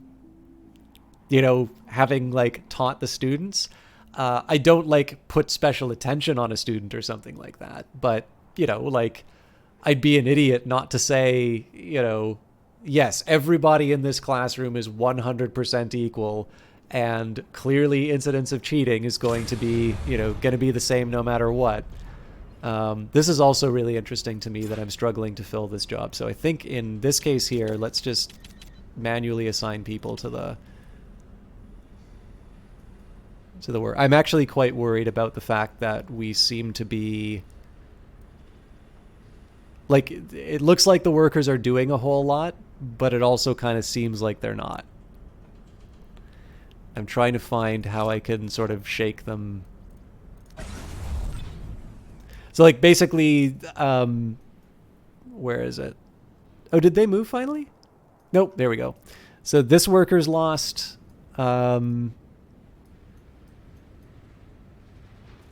Possibly 2, maybe more are lost. I wonder if there's a way that we can find out exactly how many. Because I feel like there's a lot of workers that we're losing here. And obviously we're running into cases where we're losing buildings because of too much waste. But most of all right now, I just need bodies in the ship. But yeah, so if basically if this idea here is that basically loss is something to be feared, and you need to do everything you can to avoid it, this has, in my opinion, has less to do with excellence and more about, kind of playing the angles, kind of doing whatever you can. And not necessarily all of that has something to do with mastery. At that point, it's you're maybe playing the game, or you're otherwise sort of taking other methods to get to that goal. And again, I tend to think that can generate a lot of unhappiness, and I think that can sometimes generate attitudes that, in the context of playing a game, sometimes these people are really intolerable to play with. And this is why sometimes, this is sort of where I get the idea that I'm not entirely sure Ninja is necessarily all that happy, based on their tournament performance relative to the way that they talk on their Twitter. On the other hand, though, there is, I think, a lot to be said for.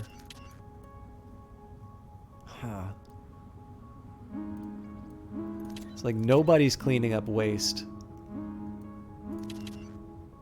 Okay, well here's what we're going to do. We're going to dedicate one person to construction, one person to upgrading, one person to cleaning waste.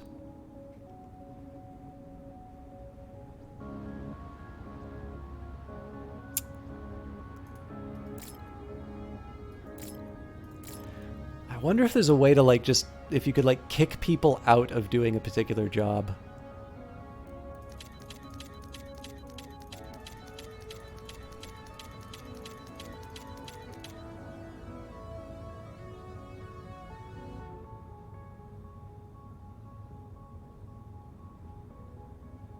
Because it seems pretty clear to me it's this move minerals thing. Okay, here's what I'm going to do. Let's cancel the energy pylon. Let's cancel the command center upgrade. Let's see if that starts to free up some people. I'm just trying to I'm trying to like unlock as many of these resources as I can. Human resources, rather.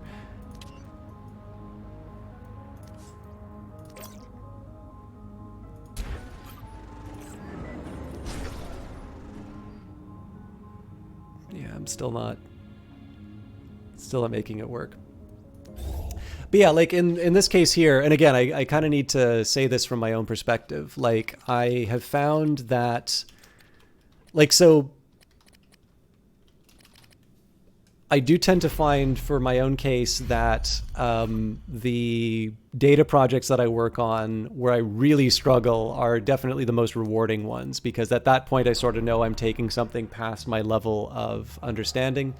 There's no greater time to feel at one with other Titanians than during the daily commutes, as large crowds make the slow shuffle together to, as large crowds make the slow shuffle together to their shift. Those are the ones that I find really rewarding, because they are the ones that, you know, I sort of know that I'm pushing out my, you know, my understanding. And to a certain extent, right, although what I'm doing there is I'm failing to identify the effect that I'm looking for. I'm failing to, you know, like there's any number of different things it'll do in data, none of which is particularly interesting for this conversation. But in the end, it's basically a big series of failures up until I find the discovery. But the nature of doing that kind of research is such that, like, that's the way it's always going to be. Like, as soon as you find the result, you found the result, and you don't need to think about it again. Let's see if we can cut off the workers.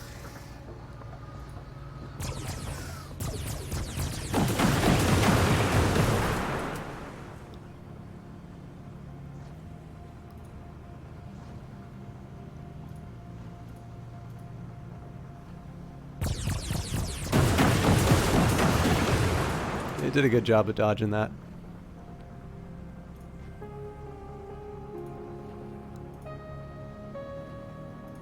As long as I keep them off of their weapons, I feel okay.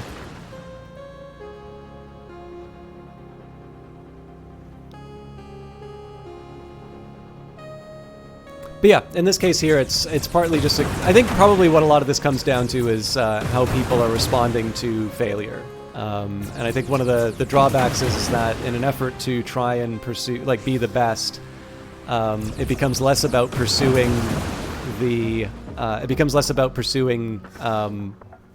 that goal, that excellence, and instead it becomes sort of optimizing to avoid failure. And I think avoiding failure tends to potentially cut one off from some of the most interesting insights.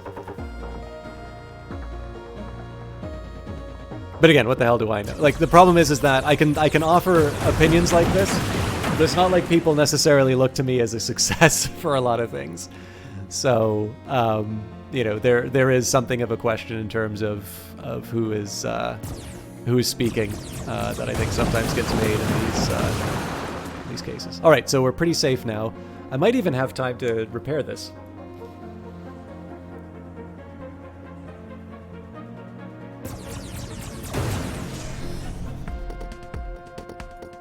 So I don't think we really need the repairs, but it's probably good to get those in for starters.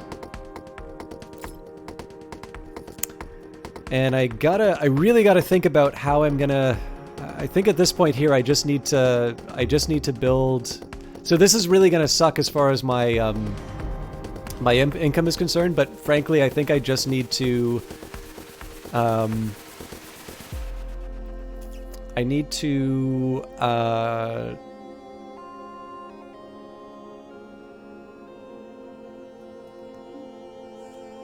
I need to just, like, build workers to get out of this issue. And I also think it's more or less decided that I am going to try and go for, like, an early win by taking out these rebel bases, because I don't think I can build the infrastructure that will be able to sustain what I'm looking for. So, with that in mind...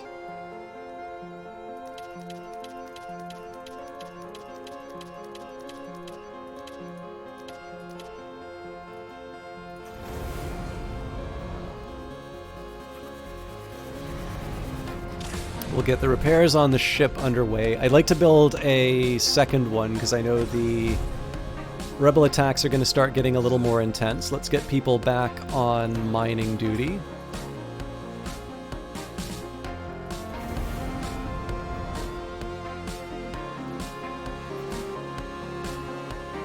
I may want to build some waste storage.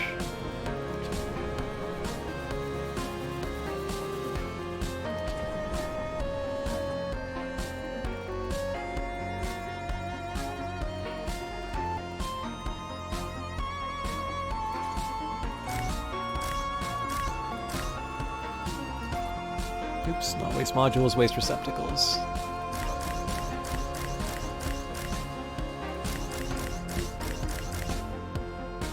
So I'll adjust this, I'll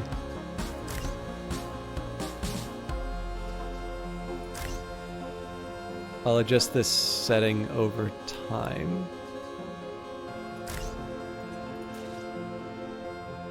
That doesn't actually give me all that much.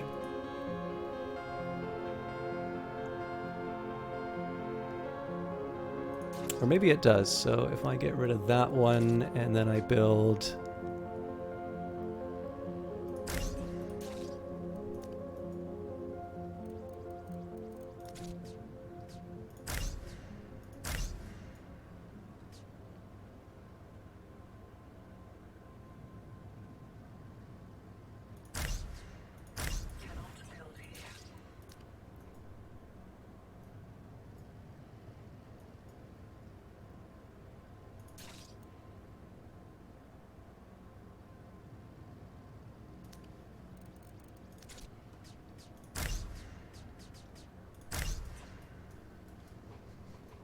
This is like a nightmare to look at, but it winds up having lots of lots of waste receptacles. I don't have any priority jobs right now, which is nice.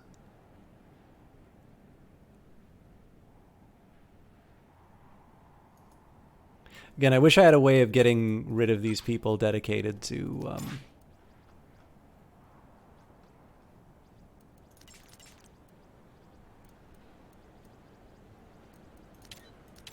if I've got 2 idle people.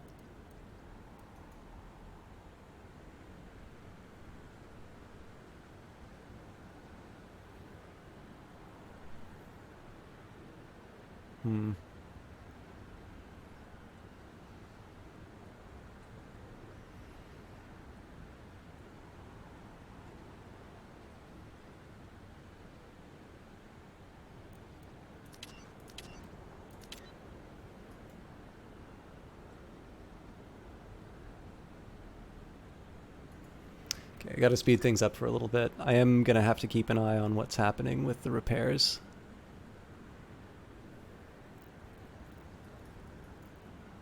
Yeah, there's just a lot of stuff that's not getting done here. And at the very least, I need to be able to have a worker who... I wonder if I can make this repair a priority.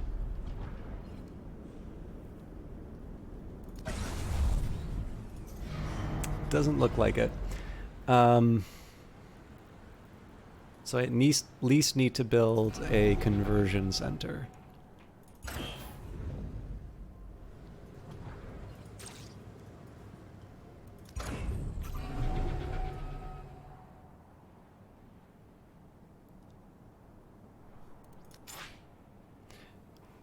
Interesting. So somebody's moving from idle to not idle, but they're not actually moving to repair.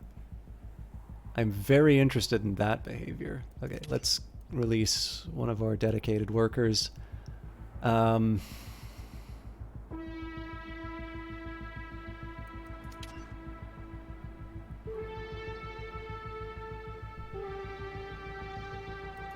Let's try building construction next. Okay, so this one's ready to launch. So I don't know if I want to build. I think I'm gonna have to just build another one of my existing ships. Well, maybe not. Let's try for something with a little bit more shooting. So we've got the Bueto, one of the loudest ships in current use. Pilots of the Buzzard often develop tinnitus. Oh, did they change the name but not the description? Is there a Buzzard?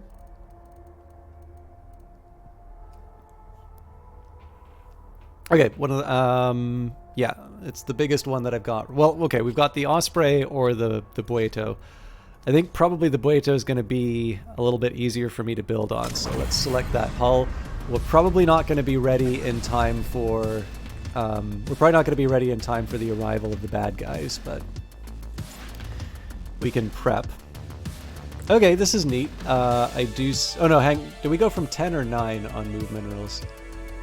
I'm not sure, but hopefully this stuff stops happening.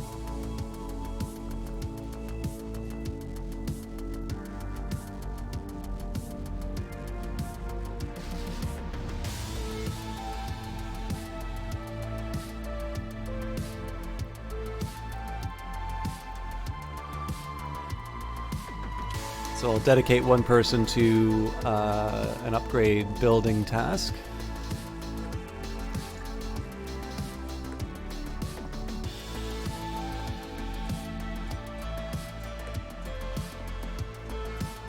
So the reason I'm starting to do the fast speed is just I want to try and digest all of the tasks that I've given my people right now.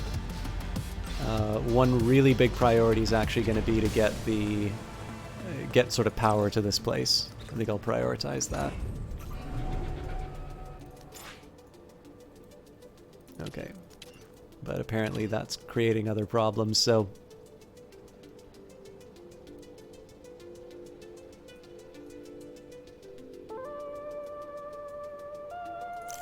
Please. Please.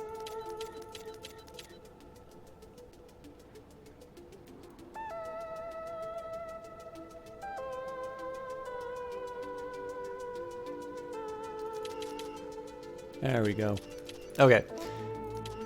So some of this is like my creation. Okay, so I'm gonna put cleanup above move resources, but it's no longer gonna be sort of the top priority.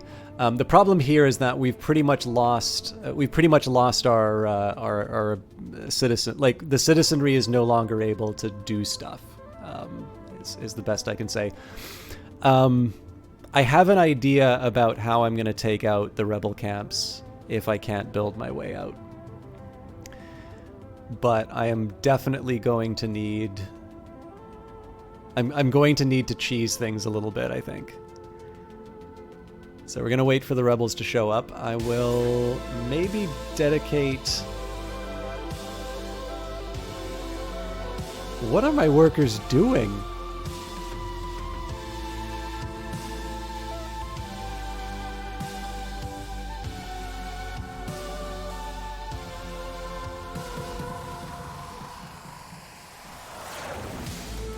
One, two, so we've got 3, 4, and theoretically 9. So that's 13 accounted for. So what are the other 7 up to? Huh.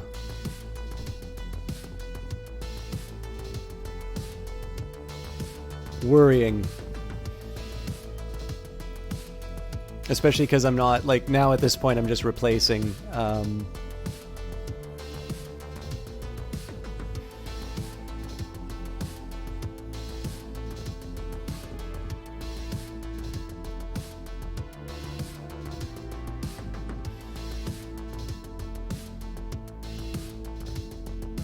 So what I'm doing here, like this is this is as literally as I can put it, the waiting game. The first thing I need to do is to take out the rebels that are arriving, and then I'm actually going to actively go and pursue the rebel bases. So I have some specific ideas about how I'm going to accomplish that. Unfortunately, it's going to be a bit involved. And part of this is just I'm giving up on the possibility that anything is actually going to happen on these jobs in a timely fashion. So in this case here, I want to pursue a naval approach.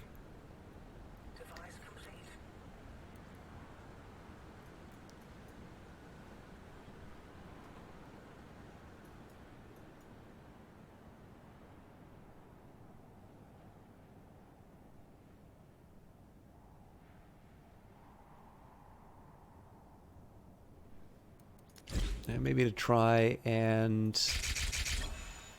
give myself some survival, I'm going to request some credits in advance.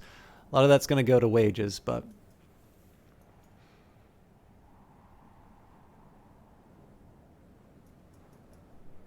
this stuff makes me sad.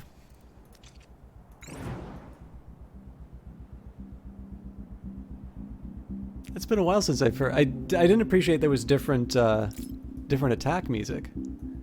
Oh, yep, there's more than one coming after us. Okay, so we know we can mop up a Freedom 1K pretty easily. So what I actually want to try and pursue here is I want to take out the crew as early as I can. And I'm actually going to leave it floating.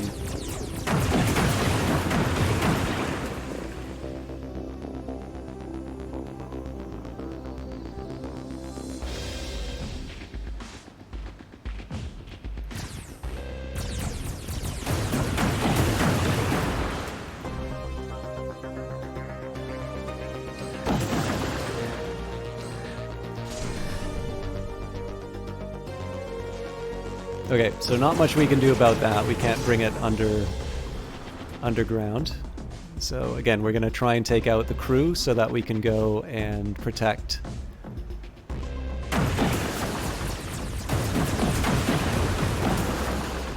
We can protect the rest of the base.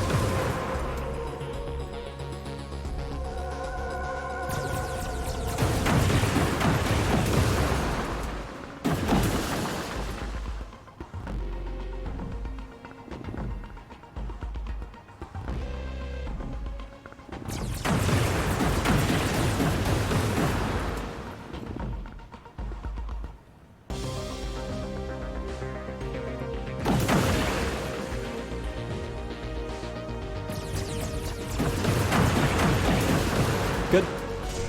Okay, so we're going to turn things around and we're going to go and take out, one might say, it's hammer time.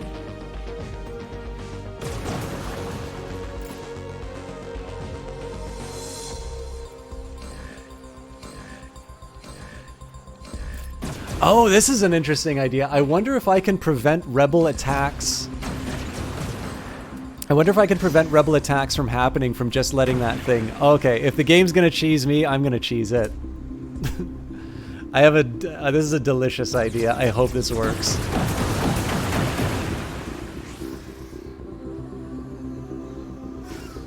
Lex is in a little bit of danger. We didn't put a med bay on this ship, so...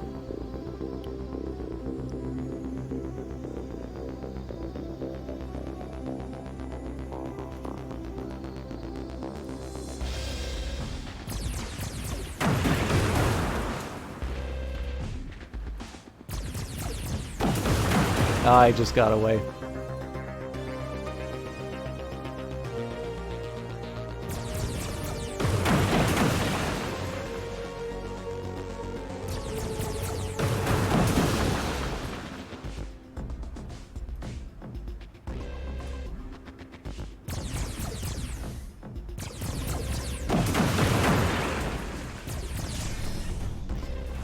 Okay, so I'm just going to ignore these ships. It means that you're going to need to listen to this music for a while.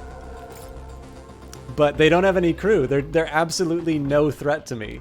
In fact, they are more of a threat to me as collateral damage over these buildings. So, if I am correct, and you can't have more than one...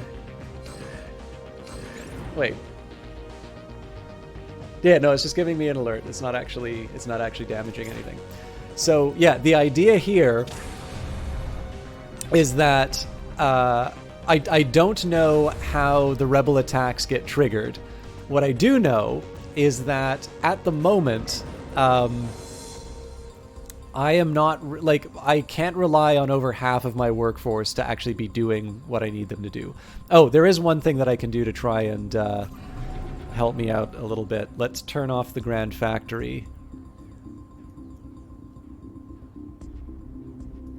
Should have a few people running around doing... Actually, you know what? Let's turn off a bunch of stuff. I don't think I can turn off Vanguard Estates without there being consequences, but...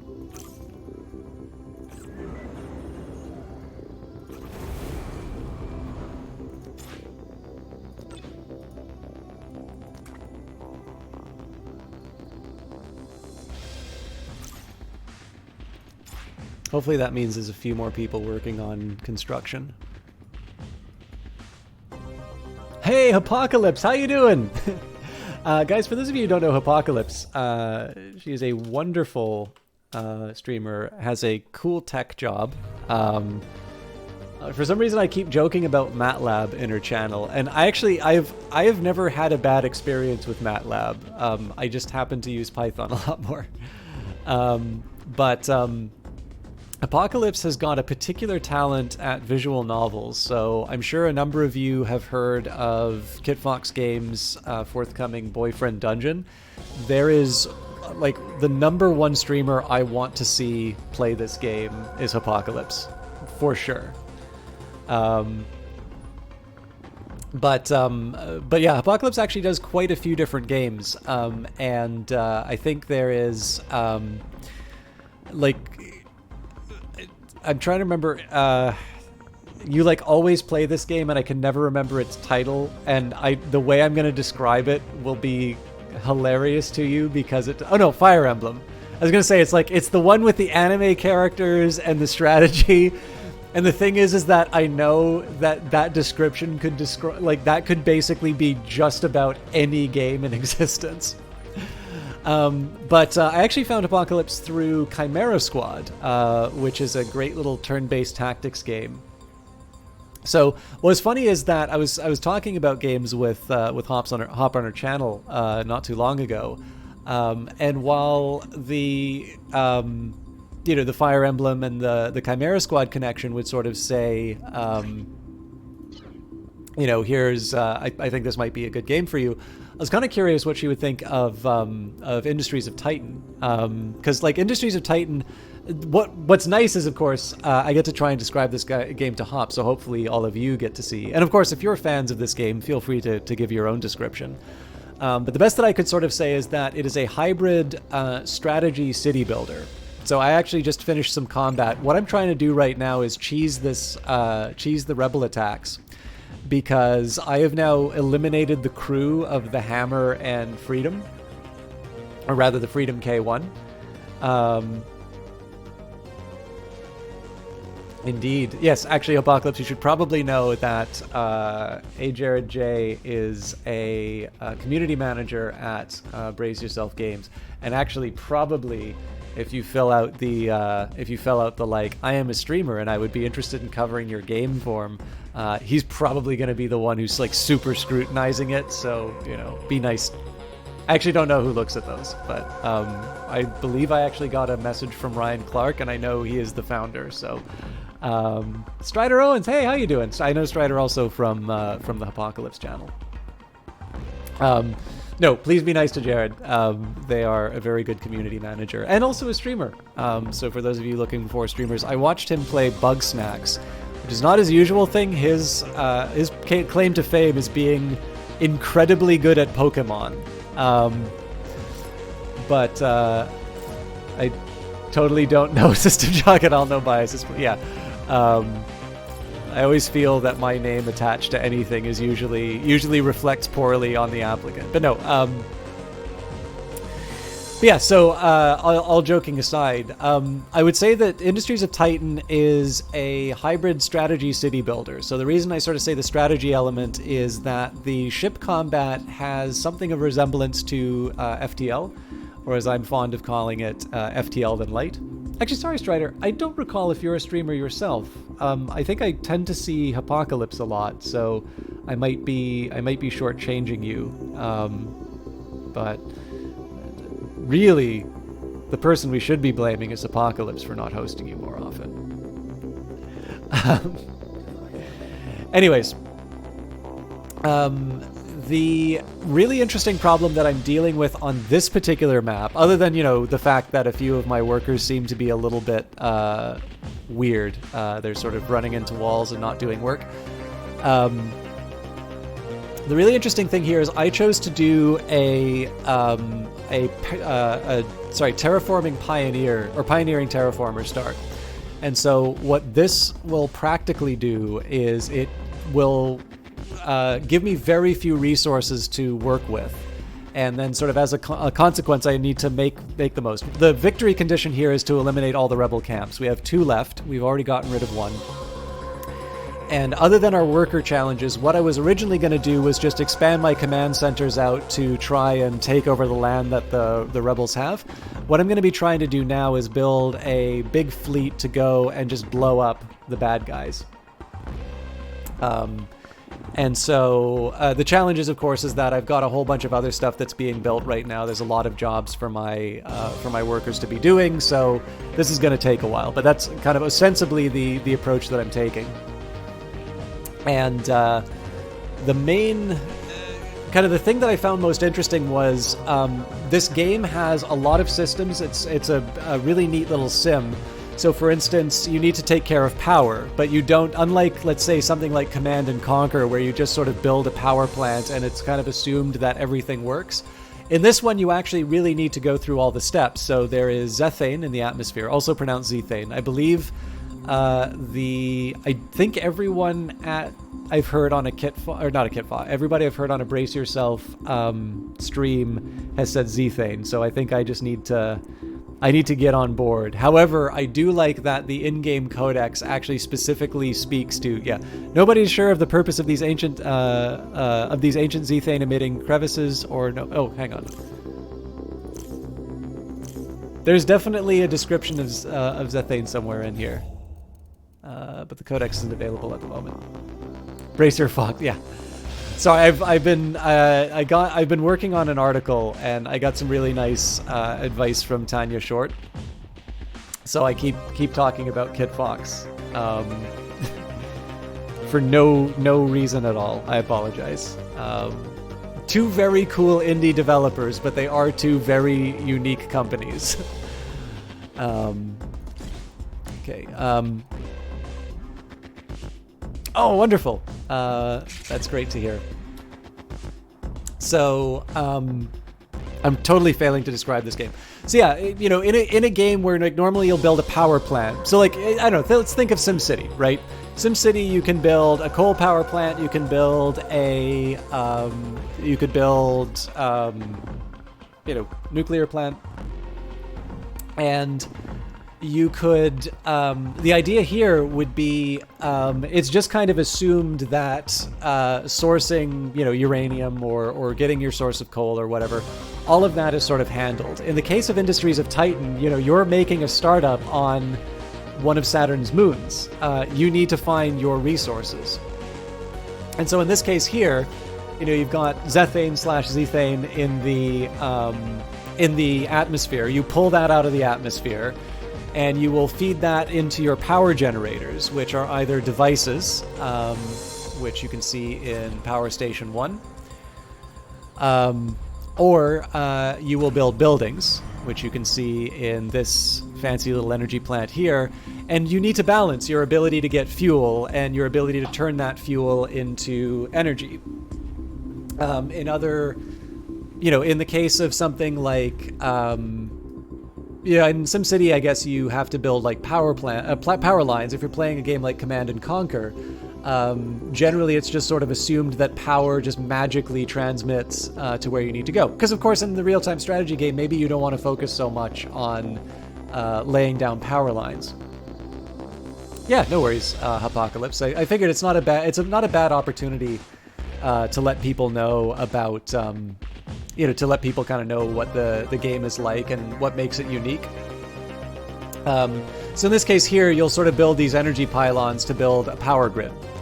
And again, you're worrying about some infrastructure and such. What's really neat about it is when you go to the inside of the game, so we've got a factory here. It's a little dirty at the moment, but you can sort of build these production facilities and try and optimize. So what's neat about the game is I think that you've got kind of the combination of two interesting trends in gaming. So sim games seem to be like in fashion.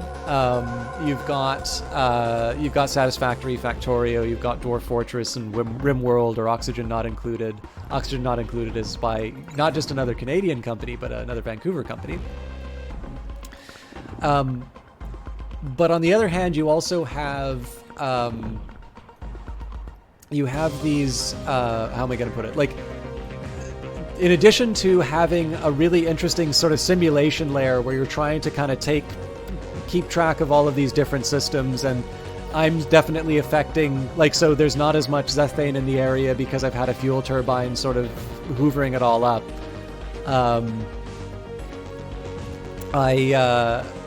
I sort of think that in addition to all of that, I have this idea of how do I build up my different defensive structures. And I'm trying something totally new because on this pioneering terraformer mode, I actually didn't have a reliable source of fuel, which meant I didn't have energy.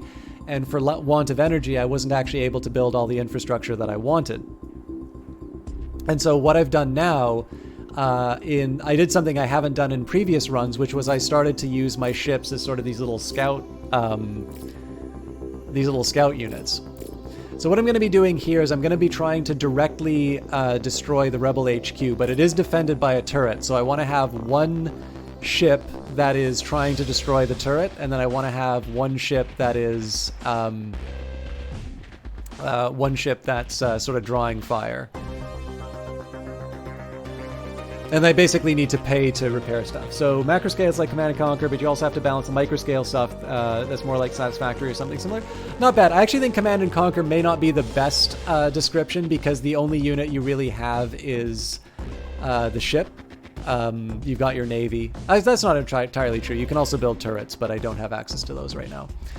And I probably won't have access to them throughout the playthrough. Again, this is not, I'm not showing it in its best because there seems to have been something that is preventing my workers from actually being able to get work done. And I've tried a few tricks to, like, jostle them loose. But I think short of, like, turning off the entire, actually, you know what? Maybe that's something that's worth trying. So before I do this, I'm going to do 2 saves. So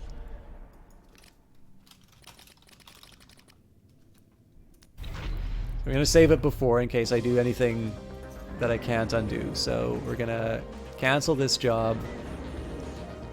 We're going to power this off, power this off, power this off, power this off. Nobody's working on that. Power it off.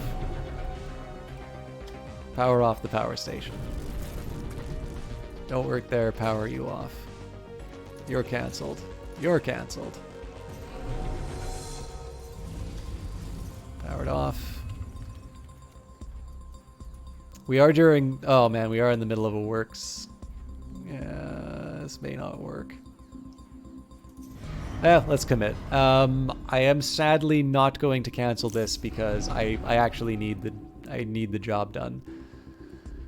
Okay, it's only a partial nope, you know what? We'll turn it off as well.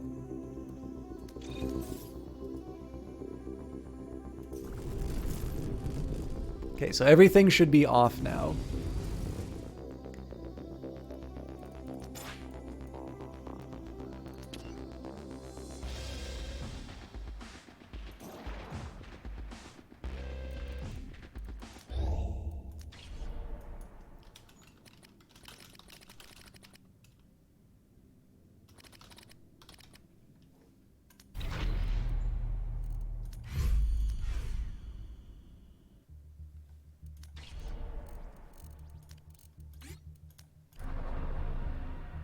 Using raw resources in their natural state is a waste of potential. With the Yaxley Collective's incredible processing technology, corporations can refine and purify resources to get the most out of them. Hey, we have some variety in the music now.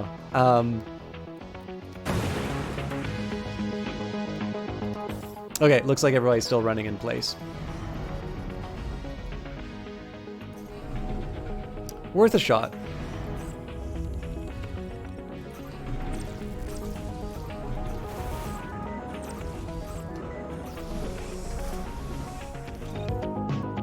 Oh God. Turn it all on.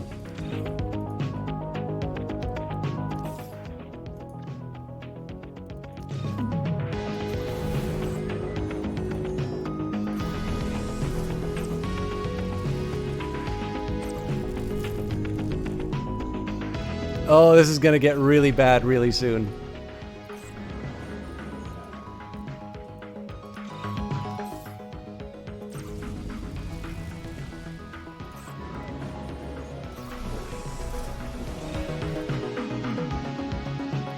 I don't get why this isn't outside command range.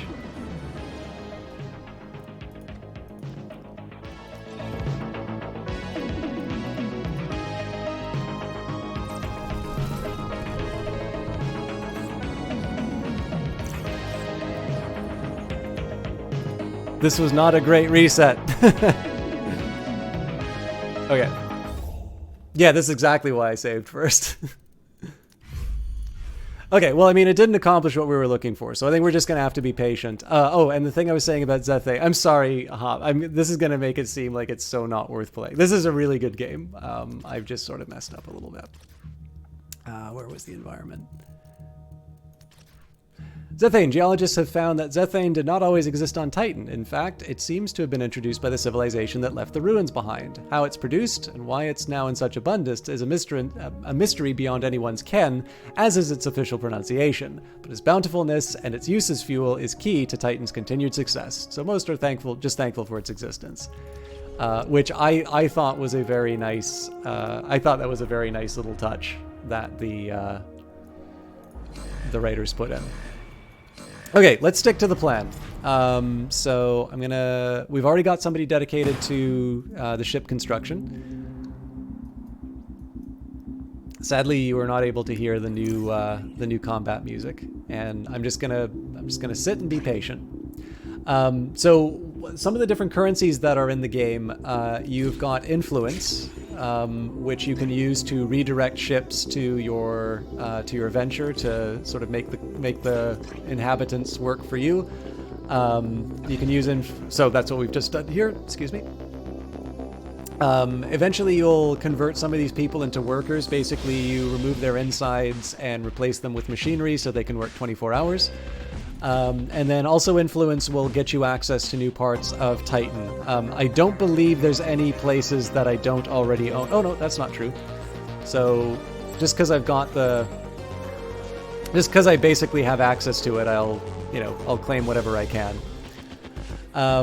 You mine minerals and isotopes. They're either lying on the ground like so, or they are in they're in a mine like this, which you can build structures for.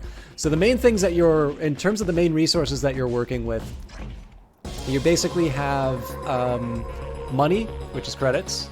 Those are earned by having citizens that will work regular jobs. Those regular jobs are basically looking at sort of high click-through rate advertising.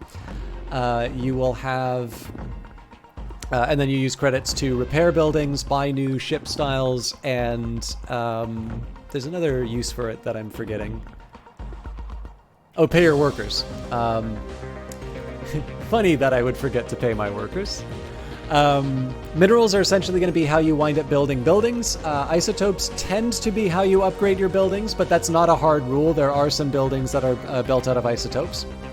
Waste is not so much of a resource as it is a byproduct of your production. And generally is a big pain to work with. So let's turn our smokestack back on. And then another resource that you can consider would be your workforce. If you don't have enough people to do the jobs that you assign, then your startup's not going to be very effective. Looks like we're actually doing okay.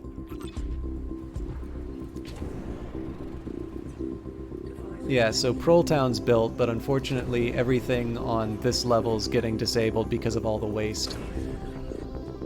I think this is me making my garbage floor. Yep.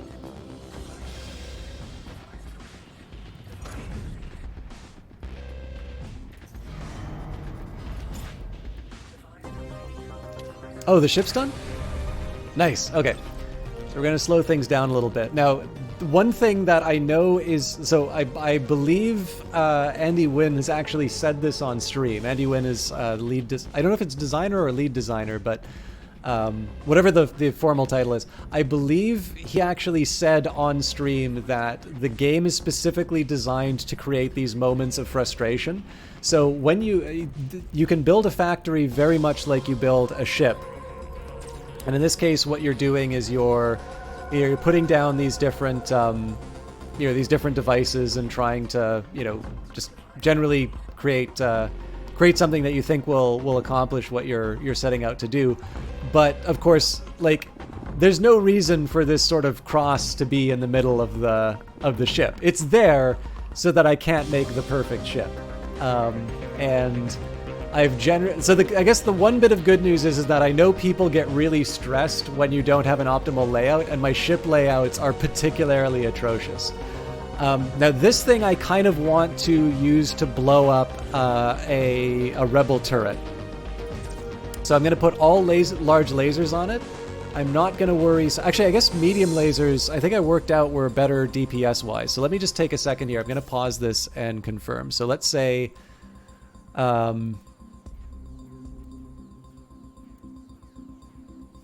so damage per tile. The thing is, I don't know how this works when you're targeting a building. But I think I actually worked it out that the medium wound up being a pretty good laser. Although, I mean, obviously, it's like everybody knows how to do math, so I'm sure...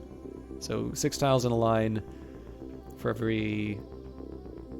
So we take 15 seconds, 6 tiles, so that's basically damage to 1 tile every 2.5 seconds.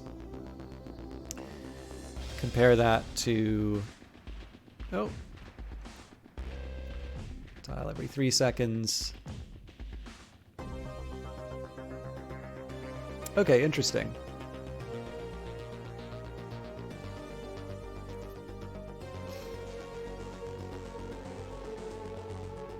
So it does actually seem, as far as like hitting tiles per second, the large laser is actually the optimal choice. So we will build accordingly.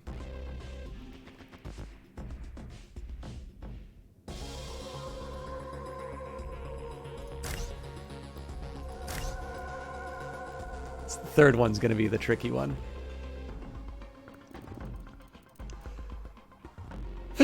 Excuse me. I'll stick a preemptive battery in there. Now we got to think about how we're going to power all of it. So again, this is just pure damage. I have no other considerations for this thing. So we are going to need 9 energy for the lasers. Crew pods don't take anything, but we are going to need 3... Well, do we need 3 life support? That's maybe not so sure. Let's say 3 life support just for the sake of the argument. So 9. 3 for the life support, so that's 12. So we could get away with a... Technically, we could get away with a large and a small generator, but maybe a large and a medium.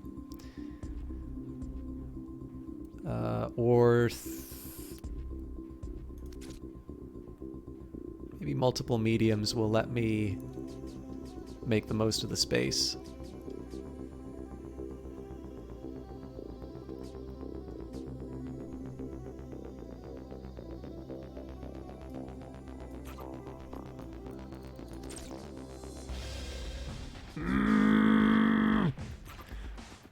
There's no little hidey holes I can put these things in.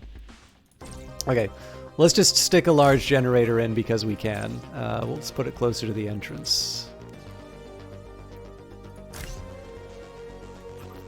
Okay, so in theory I would need to find 3 more. You know what, let's just get a medium generator in here. Okay, I'm gonna have to entomb a bunch of stuff, but I think I can live with that. So let's stick a relay oh, that's the worst spot for the relay.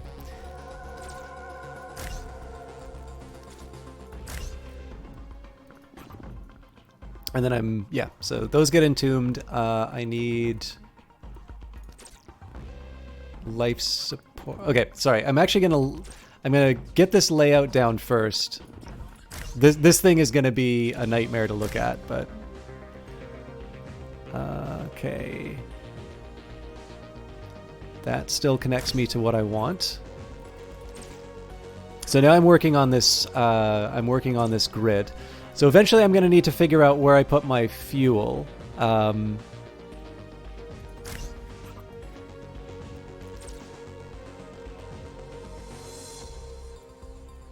I don't believe this counts as connecting.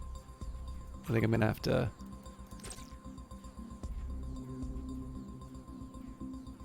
Well, we can zoom in a little bit closer and see. So what I'm trying to do here, it helpfully shows you when you've got something connected to your grid by sort of showing the hard lines. I thought that was a really nice little touch. So here you can see that I can't like transmit the power through the wall. Does look like if I stick it in here though, I'm okay. So I'll stick another battery in there. Now the thing is that I've got these 2 power plants. One thing that I'm a little uncertain on, so the way that this works is that you do also need a fuel fabricator for your ships, but what it gives you is a zethane absorption rate. It doesn't actually come out and say this is how much fuel you get anymore. And the thing is that I don't really have a point of reference in terms of what kind of absorption rate I'm going to need to be able to get these generators working. So if I can, I'd love to put 2 large generators in. The only thing is that I think I'm going to run out of space. So for instance, if I put this large fuel fabricator in, there's no space for anything else. But what I can do is I can stick a small one in, and we still have access to our you know, our our generator here, so that works. Okay, let's get our life support in before I forget it. So we could probably do... Oh man, this is a nightmare.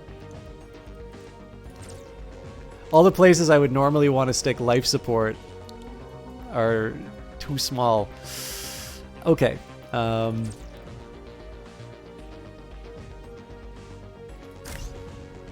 also need to put engines in. Let's get that for a start.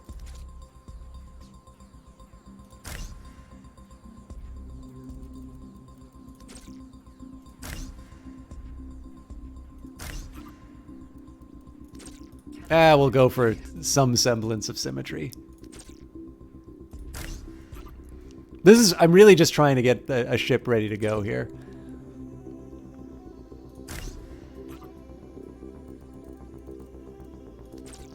And then I'll just fill it with crew pods in the sort of surrounding areas.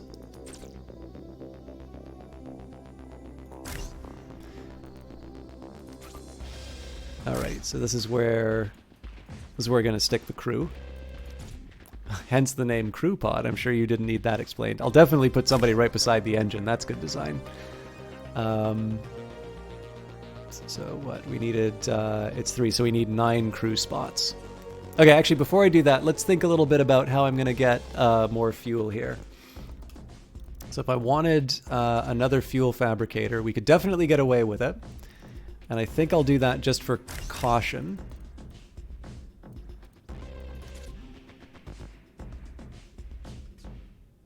And I suppose, yeah, so the rest of this is really just a question of like crew pods, medical. Is there anything else that I need to build? I could do things like light shields. Right now I don't have I've got a lot of crew members that are like just not doing anything right now.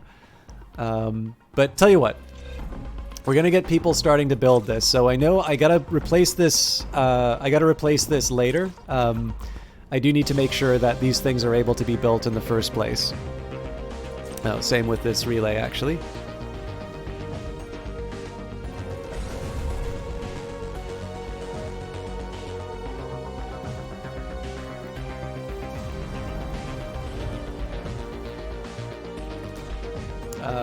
What's a name that... Oh, hey! The energy pylon's getting built.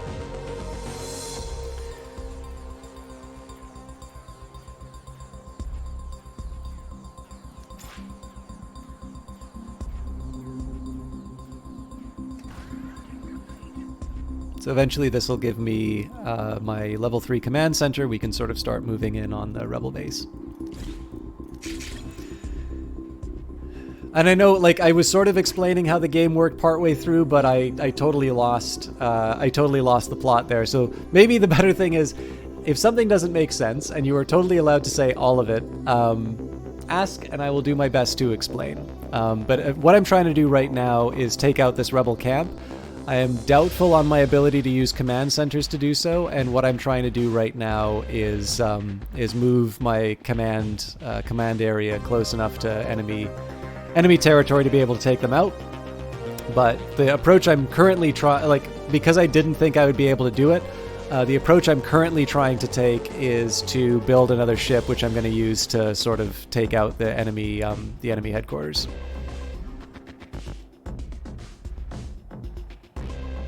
And that's going to take some time to build the shipyard, so...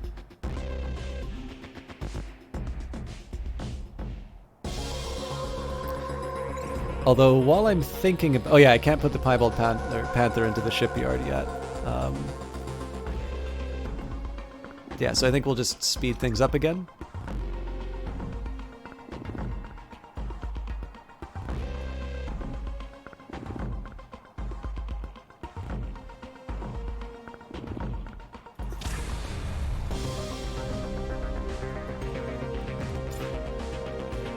Now we get to see them do their construction work.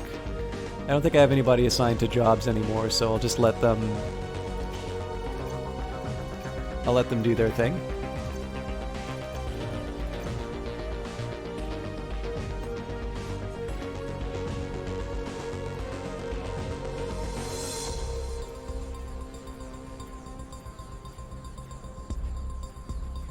So right now I'm just kind of waiting for everybody to fill in. I need them to sort of fill in these existing areas, particularly the batteries. Actually, yeah, let's do some priorities on things that I'm going to be entombing.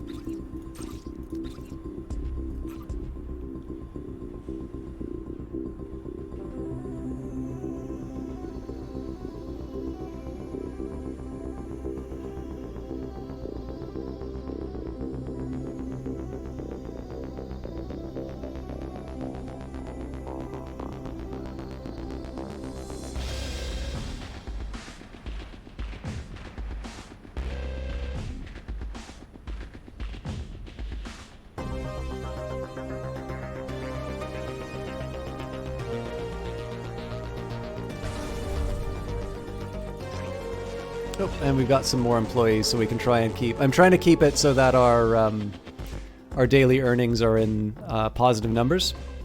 There is the hope that I'm going to be able to sort of get everything back up and running, but right now this is sort of my Hail Mary attempt to minimize the number of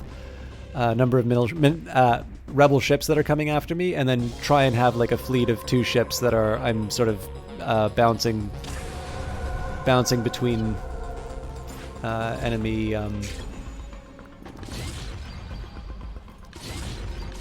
This may not be the smartest use of my credits right now, but...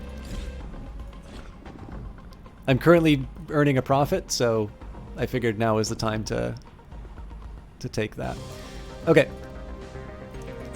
This relay needs to get built. This relay needs to get built, so we'll make those priorities. They're doing a pretty good job of getting the job done.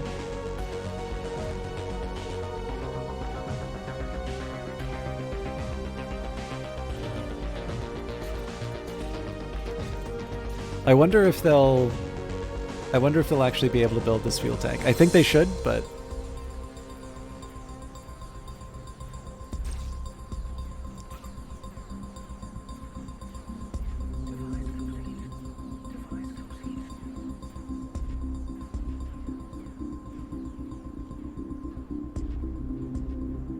actually, here's an interesting test. Oh, you know what? I probably can't do this test because the power station may not have fuel anymore.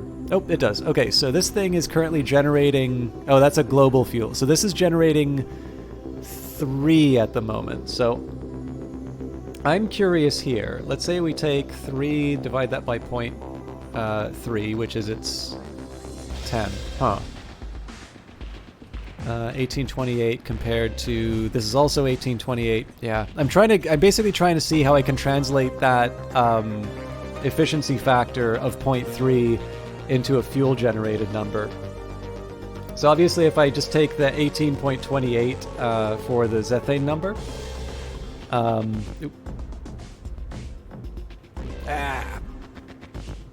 if I hit it by 0.3, you know, a third of 18 and a third is about, like, I mean, the easiest thing you could do would just be, say, 6, right? 18 divided by 3. Or, yeah.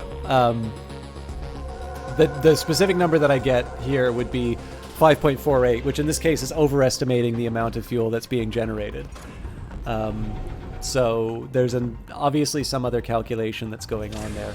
What I could maybe say, though, is that the worst case scenario for my generator is actually going to be like in Power Station 1. So if this thing is generating between 3 and 4, maybe say 3 for a conservative number, and our ship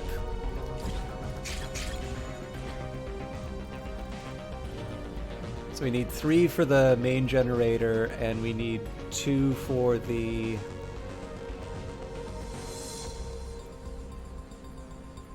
yeah, I mean, this is overkill, but oh, what am I doing? I wanted that. It'll make me sleep at night. Oh, no, it won't. Okay, we'll do a small one then, because I still need to keep the walkways open. So we'll get a medium generator in place. We'll make that a priority, and now we get to fill the place full of our crew pods and all the other things that we need. So crew pods don't require the grid. So one thing that will be nice is just to be able to hang on.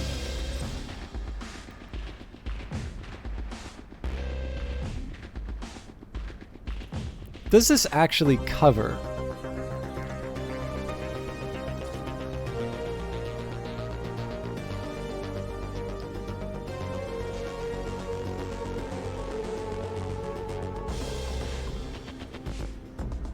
It should. I was really worried for a minute there. But yeah, so we don't need the relays connected to anything. So in this case, we'll stick as many crew pods as we can, sort of in this little area. Okay.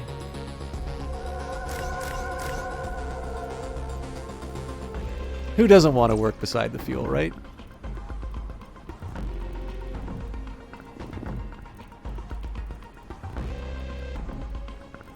Where's my fuel storage? So make that a priority because it needs to... And I need 2 more crew pods. I don't know if I quite have the space to be able to fit them. But yeah, I could maybe put 2 here.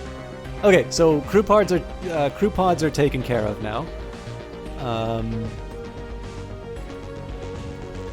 I definitely want to stick this place full of batteries when I can.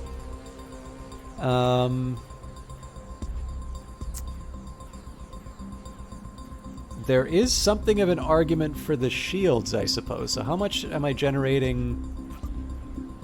Oh no, I'm generating exactly the energy that I need. So nuts to shields. Nuts to medbay now that I think of it.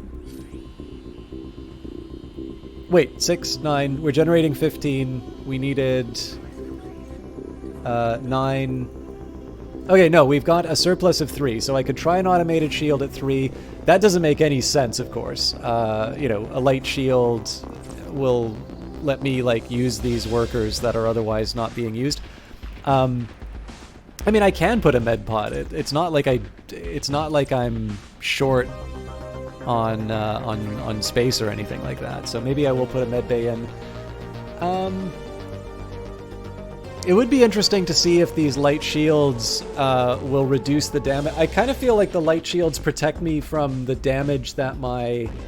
Yeah, it protects nearby devices. It doesn't protect the ship itself from taking damage, so that doesn't seem very useful for what I have planned. So I think what I'm just going to do is I'm going to fill this thing to the brim with batteries, maybe a couple more fuel tanks if I can find some spots that aren't taking energy. But like honestly, I just want to fill up the batteries.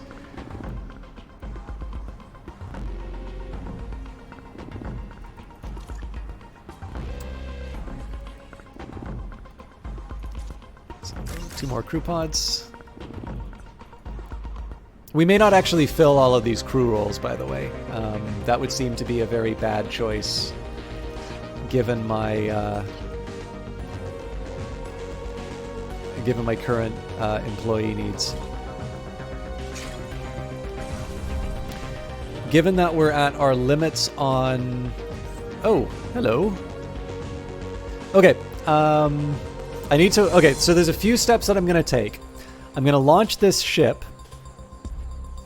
We can currently afford to repair stuff, so here's how I'm going to approach this, because I have this unknown factor of whether or not I'm going to have workers to actually work on this sort of stuff. Right now, I am really, really hurting for resources. This means that I'm not really going to be able to pursue a strategy of building command centers to take out the rebels. Now, one of the reasons why I'm short on resources is because I haven't had people collecting the resources that are here already. So I am going to get somebody to work on moving resources. The other thing I'm going to do is I'm going to have skeleton crews. So, for instance, the Piebald Panther, I'm going to put enough people to keep the generators going. I'm going to put enough people to keep the turrets or the lasers running, but right now I've got like a lot of idle workers. So Tuan, Ulu, and Neek are the ones who are currently needed. Everybody else is just sort of surplus. Oh, sorry, that's not entirely true. I have 2, so 1, 2, 3, 4. So I can actually get rid of 2. So that's one approach. That's going to be the same for this existing ship. So I've given myself the option of having the extra roles. And then the hope here is that because I'll have these workers freed up, what I'm going to be able to do is I'm going to be able to go back to sort of processing and generating resources and so on and so forth. Also, I can at least start surveying. These should be a lower priority than construction, so... I didn't really explain where a lot of other resources come from. So there's red artifacts as well as just the minerals and isotopes. They can come from these artifacts which were left by the original inhabitants of Titan. Long gone.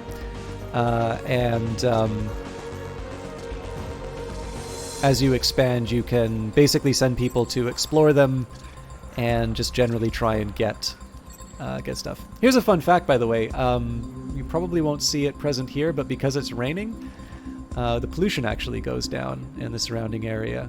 So we might see sort of the edges of this fall down. Obviously, the smokestack's got the most intense pollution, and actually the rain's going away, so maybe what we'll see instead is just an increase in that number.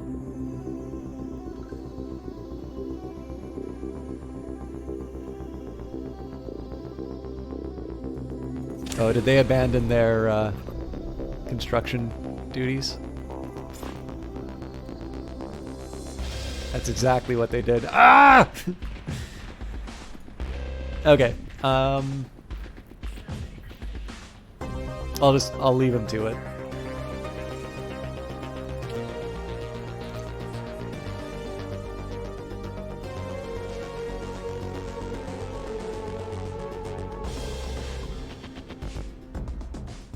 I forgot to put my third weapon down. I'm an idiot. Okay. We should still find... I think I still have room for it. I think I was going to stick it here or something. Okay, well this doesn't work because that blocks everything off. Oh, that would have worked. Oh yeah, I forgot. I actually had a bit of an idea of how to make these things work. You can sort of nest them beside each other. Okay, what I think I'm going to do is... So this blocks everything, but I think if I stick it... Well, that blocks the crew pod, so we'll put a fuel tank there instead. That'll become a priority. But yeah, we can stick a laser on the side here. I really do want to get these batteries down though, because I'm currently have an opportunity to sort of fill them all up. So I'll get away with what I can.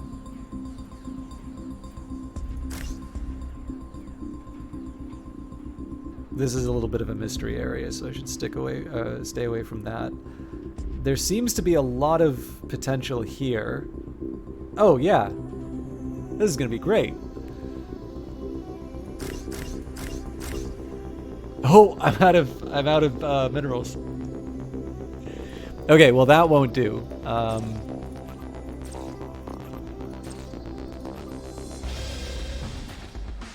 Because I do need to put a crew pod down as well.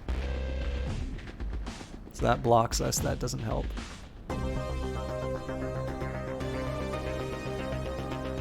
Okay, this'll do though.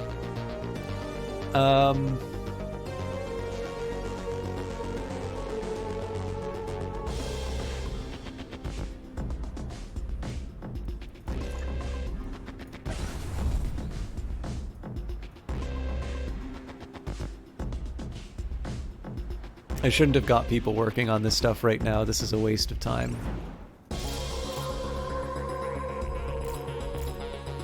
Ah!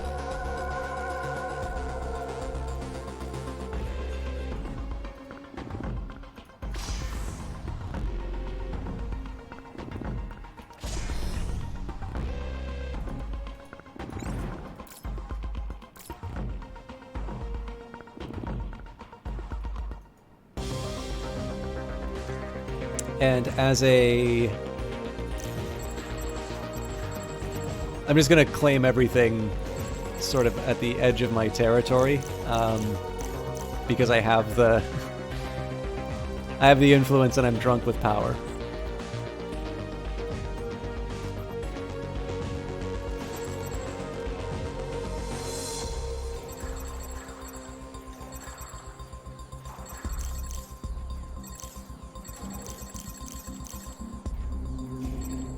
Of course, I'm going to regret this when the time comes to try and take over the rebel area, but that's a tomorrow me problem.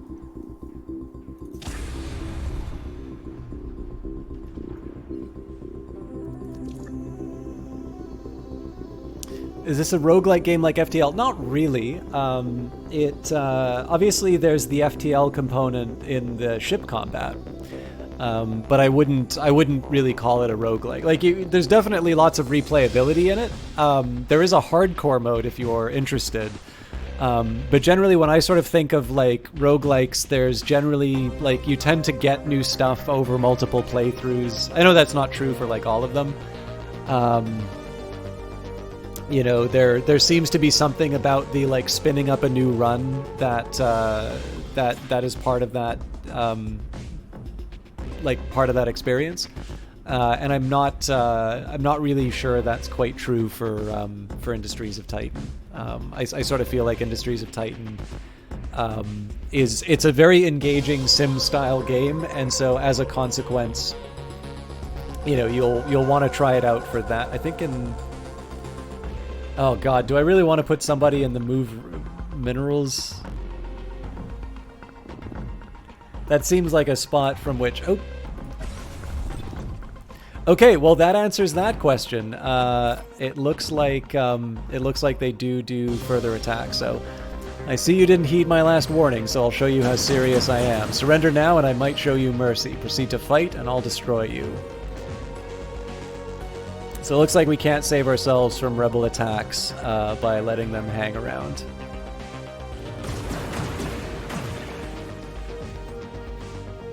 But yeah, so like if you want to control the combat, you can sort of point your lasers to where you want them to go. Wait, what's this guy still doing here?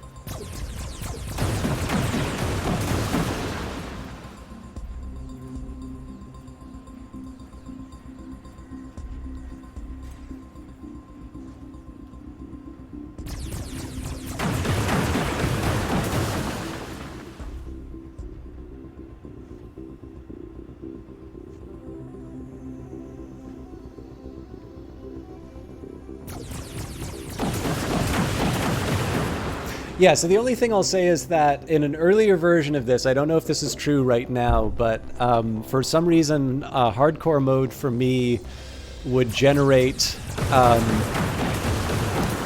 like it would generate these incredibly large save files. It sort of felt like whatever they were doing to make the, like to just kind of keep the save going. Like the file size kind of increased without bounds, so it got to a point where my Epic account was complaining about using up too much space. When will they grow tired of this nonsense? Deal with them swiftly, Founder. Our patience is growing thin.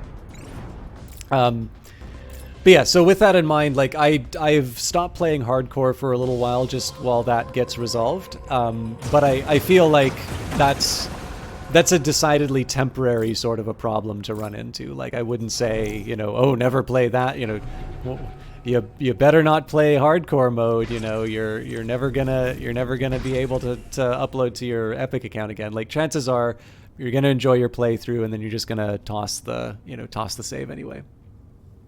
So yeah, so I mean you have the option to play that way if you want. I don't really know if this game has like, to me, the hardcore thing isn't as it isn't as critical to me as it has been in other games.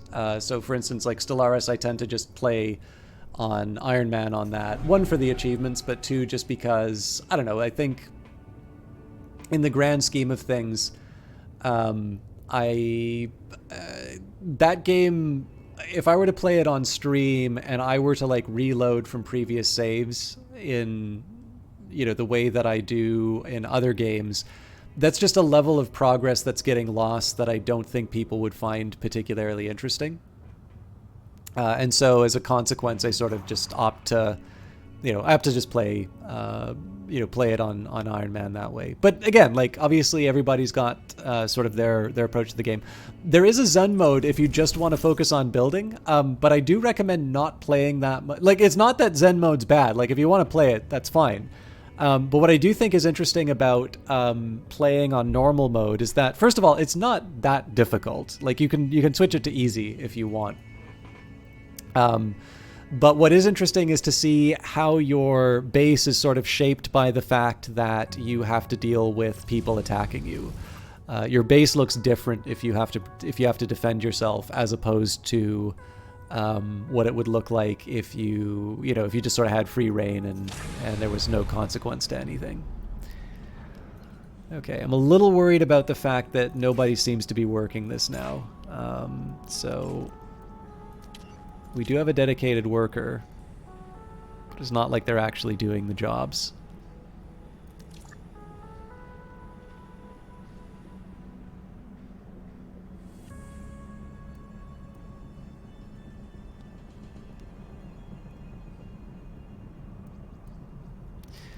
I'm going to take another step too.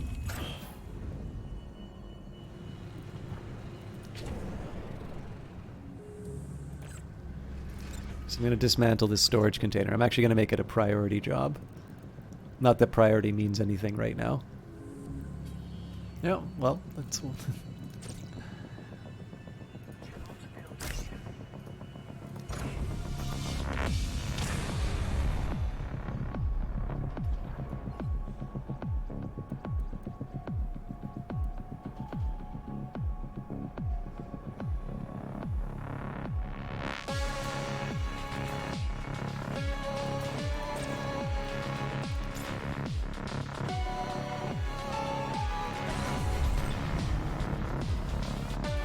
So I'm building that conversion center so I can get my workforce back up. Unfortunately, that's going to probably put us into a tailspin as far as credits.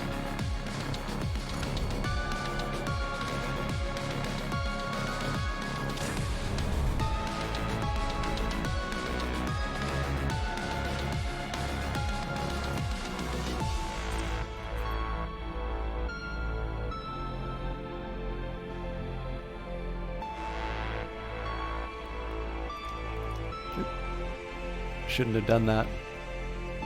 Well, actually, you know what? Let's. I'll clear out the crew for now, just so we can get everything else done.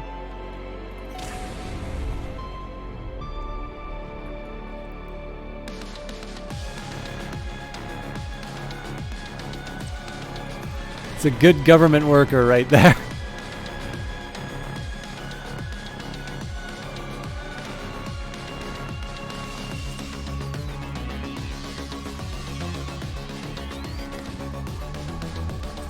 So I'm going to kill these priorities and hope that maybe my workers start doing sensible things again. What I sort of fear here is that there some of these jobs where people are sort of running in place. What's been happening is that like somebody is assigned to do the job, but that job's never getting completed, and so what that means is that like the stuff that I want to get done is just simply not going to get done. And we are sort of fighting a losing battle against waste, so in this case I'm just going to turn off the smokestack for a bit. Because I've really been hoping for this shipyard to... I was kind of hoping that this ship would be ready in time. I have no idea what this person's doing right now.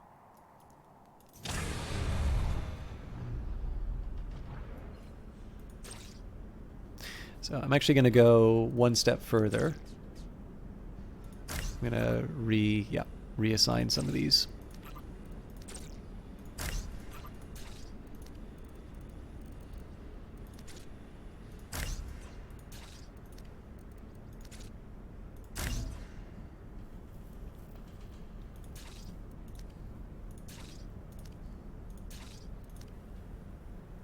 I guess I did say I was going to make this a bit minimalist. So 1, 2, 3, 4, 5 jobs. So we do need the 2. All right. Well, nope. That's exactly what we need.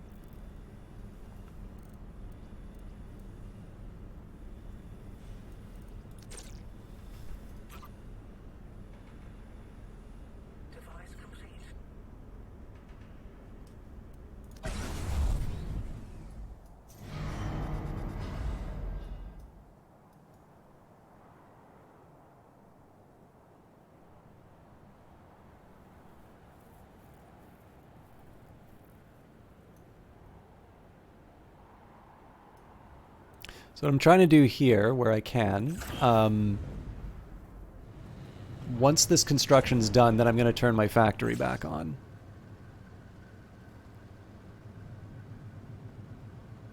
This is maddening that this is on a storage level, right? So it would take nothing for these workers to move these out of the way.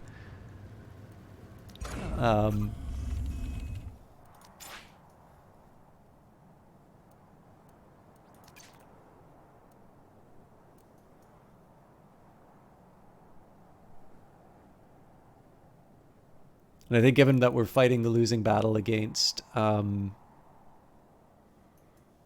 cleanup, I might actually prioritize move resources for a little bit after all is said and done, so that we can get our production. But again, like this stuff needs to get finished. At the very least, the relay needs to. So sorry for all the waiting, but. Yes, I played a little bit of Frostpunk. It was one that was a little difficult for me to get into originally, but I've come to quite enjoy it. So it's one that I think I would like. Actually, that's one I should have given as an example for this game as well. I feel like it's one that I would enjoy playing on stream, but I haven't actually delivered on. Every time I hear device complete, I get really hopeful, and then the crashing disappointment comes back.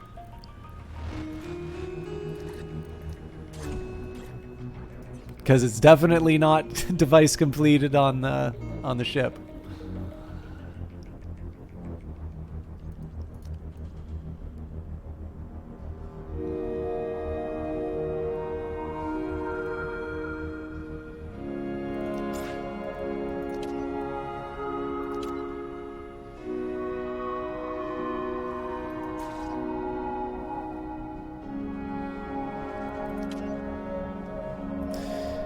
Okay.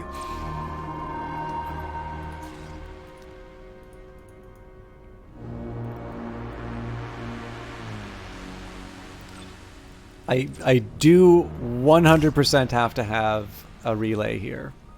Oh,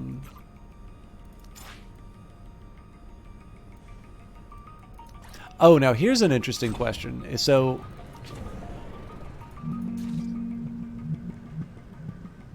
nowhere to store blocking resources. Well, what are these storage containers, though? That probably explains a lot. Okay, so let's say this becomes a dedicated mineral area. Does that suddenly free everyone up? So it seems to be that a lot of this behavior is driven from the fact that they think there's no place for them to put their minerals.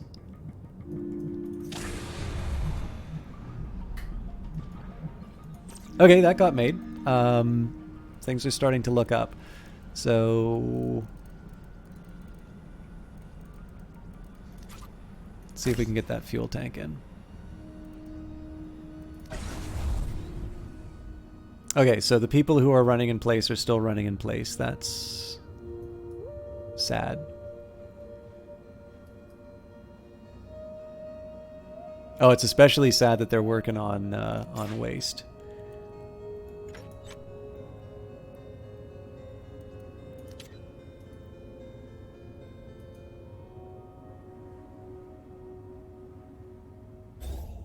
Whoa.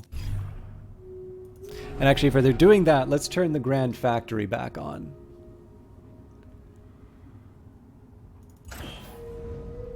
I don't know if I can afford to have dedicated... Oh, no, they're all going to go to dedicated jobs, so...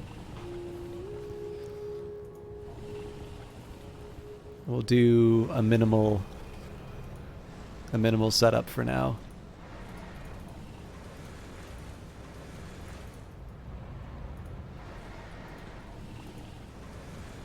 I mean, even this might actually cut my workforce by too much, but...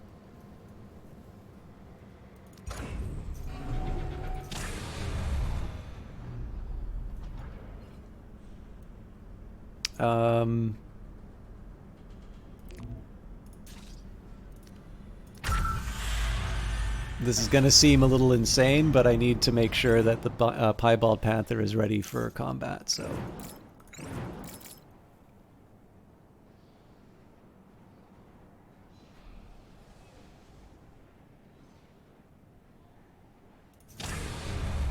"5 minutes. Let's see if we can make this. I'm probably creating a very dangerous situation for myself, but okay, let's start kicking out some crew members. So I think we've got 2 who are not really work. You know what?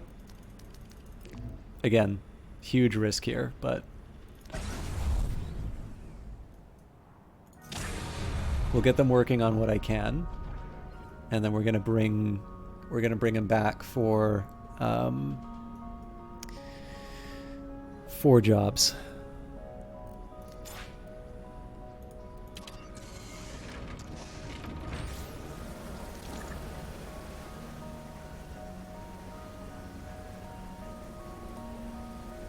So the repairs are currently happening. Do you find this game as a steep learning curve for the base building, or is it intuitive? I personally didn't have too much trouble with it. I do know that, as Jared pointed out, the tutorials haven't kept pace with the updates, which completely makes sense, right? Because if you add something into the game and it's not quite working for people, it's really hard to see how sort of forcing that change, or like how redoing the tutorials only to find out that you're actually gonna, you're actually gonna be redoing them to incorporate the feedback that comes from players. Like it makes sense that there's a little more work that's being done on that front. But I'd say the biggest mystery to me right now is how you are supposed to know how much Zethane you're getting from pulling it out of the atmosphere. Yeah, that's right. Next week's update. Oh yeah, so I guess that's 2 weeks that I'm away from Phantom Brigade. I must give them my apologies, or give them an extra streaming day. But I'm already so strapped for time. I also know that I'm going over on this, but I really wanted to try and take out at least one of these bases. So it does look like we're starting to show a little more life on the base, which is overall good.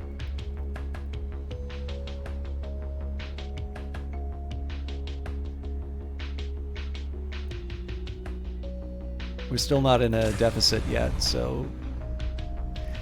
Okay, so 3, 4, 5 jobs.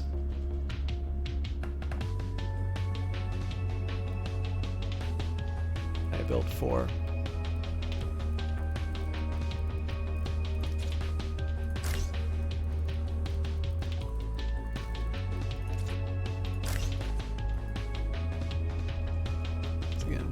Hit the speed up button just to see this happen, although I may need to wait for the next enemy attack. Oh no, we've got 4 people working on this already. I don't need to go completely nuts on the micromanagement. Yep, it's happening on its own. And looks like the jobs are getting filled up. I'm not sure how I feel about this. I think I'm going to actually cut people out of the roles right now. That's just because I need the workers to do other things. Looks like they are going to build that fuel tank, though. So the original plan was to like just deck this thing out with batteries, but I think at this point here I need to get my resource stockpiles back. So I'm going to grab my large laser.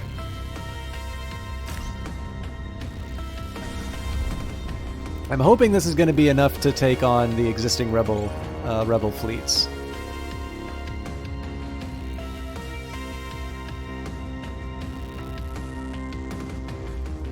So we're already having to deal with 2 ships.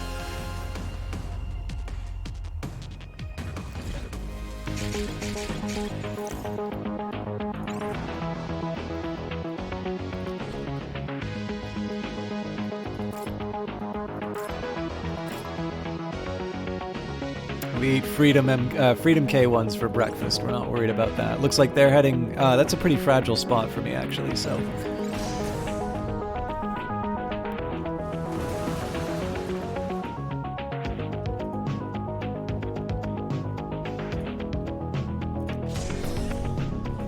What's the other one looking at? They're going for Power Station 1, so that's a lot of my... that's going to be a lot of my battery capacity. We can take out a crew member if we're lucky. Not enough.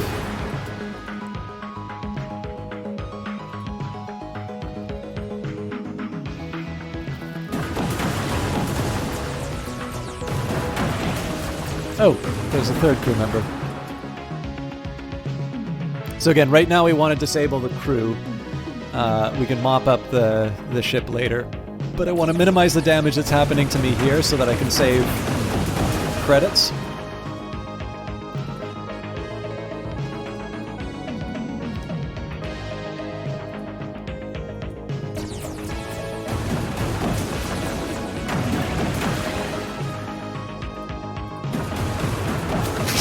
Excuse me.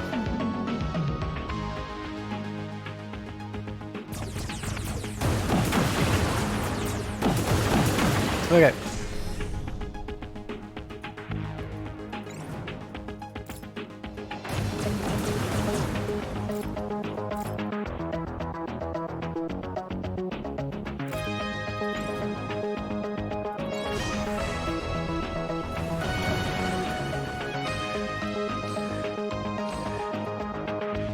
Oh, I was hoping we could get more than one on one hit. I am liking the new combat music. I was a little disappointed. It felt like the old one was gone, and I enjoyed that one too. So, but I was really happy to find out that both are still in the game. I messed that one up.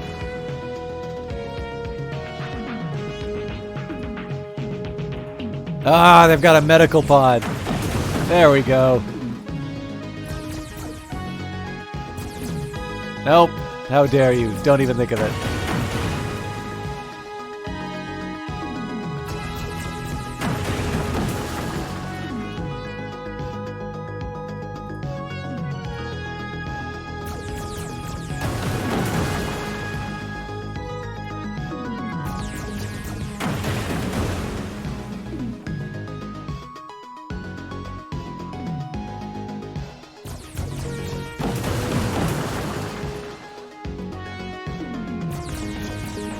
Haha, the day is ours. Okay, so this is pretty straightforward to deal with. We will get a repair in on the power station. Let's see how things are going with our shipyard. Okay, so they're building the large layer. Actually, this is ready to go live. So we'll crew this thing up and get ready to clear out the riffraff.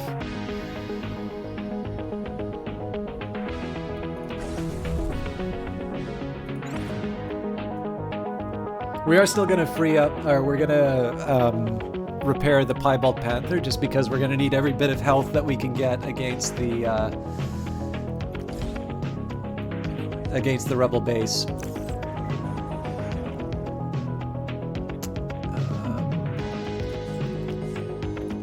I am, however, going to build this new command center.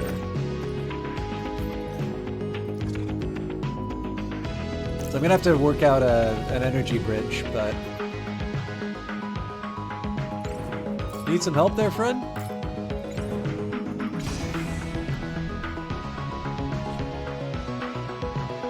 Oh, I bet it's still trying to target the, Oh, is it ready to go?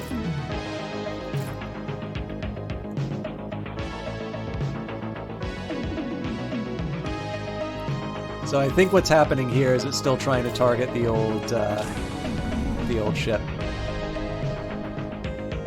Oh, it's ready to go.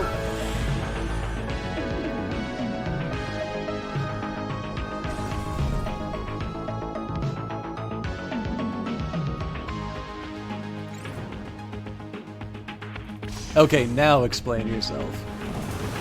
Okay, I'm just being impatient.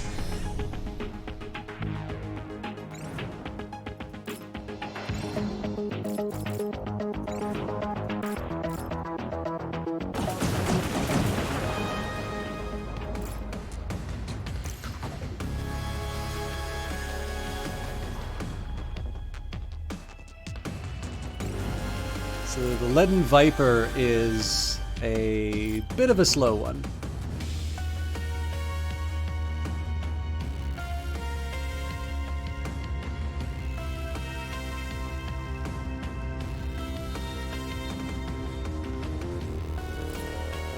Now the good news is that it's going to have more hull, so it's going to be able to put up with more punishment from the rebel base, but that's not an unlimited amount. I believe this is as close as I can get without consequence.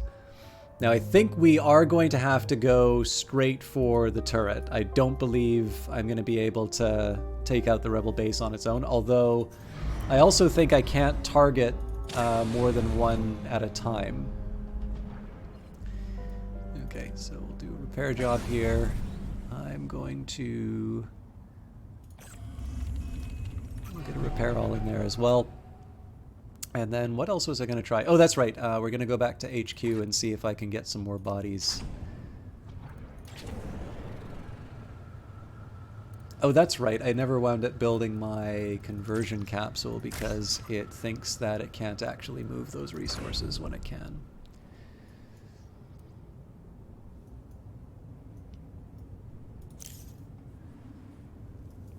So this is somewhat encouraging in terms of the strategy. I'm still going to need a lot of isotopes. But the nice thing about this is that we can dismantle, like I can dismantle this, this, and this when all is said and done. In fact, the funny thing is that I can probably get rid of this command center once I put this one down. But then there's the question about how I get the energy pylons to work, so that's probably a little too optimistic.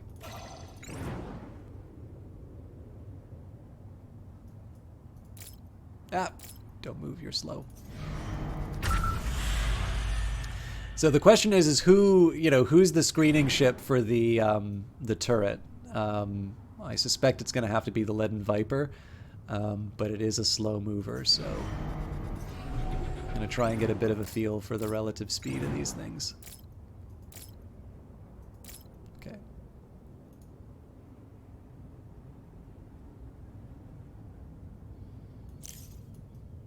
So the reason I care about the speed is I really want to make sure that we make the most of this attack on the turret.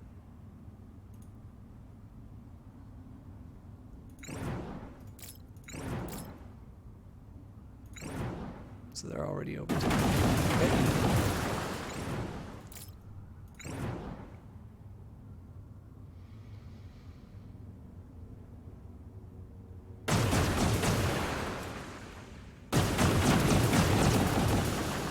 That's a pretty respectable amount of damage we're doing there.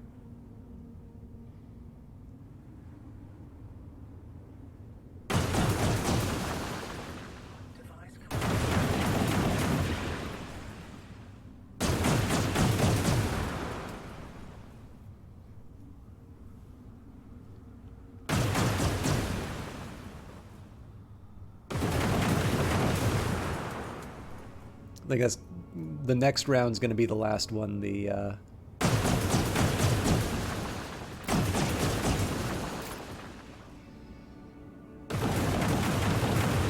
So we might be able to survive another round, but I really do not want to lose these ships.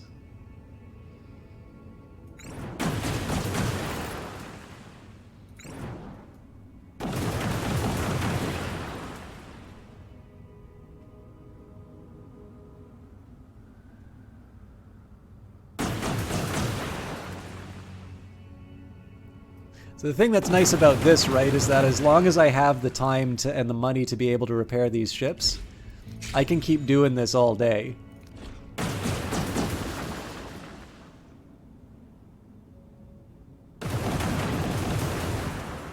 This is too risky to stay around, so I should have committed to one decision or the other, but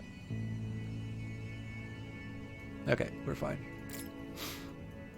But yeah, I'm pretty sure we'll be able to take out the turret at least, and then of course if you take out the turret, then you basically get free reign to destroy the rest of the stuff. So let's go back to Hungry Plaza.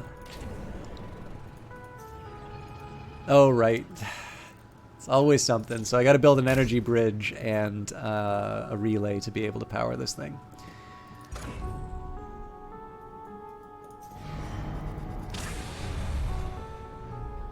Okay, so you got to get some repairs in.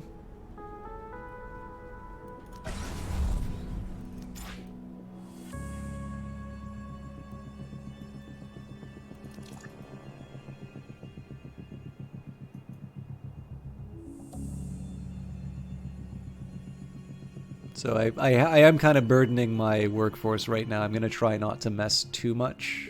Actually, I guess one thing... Nope, we've already got somebody on repair military, so I'm probably just being impatient again. It would be interesting to see what the overall costs for these repairs are.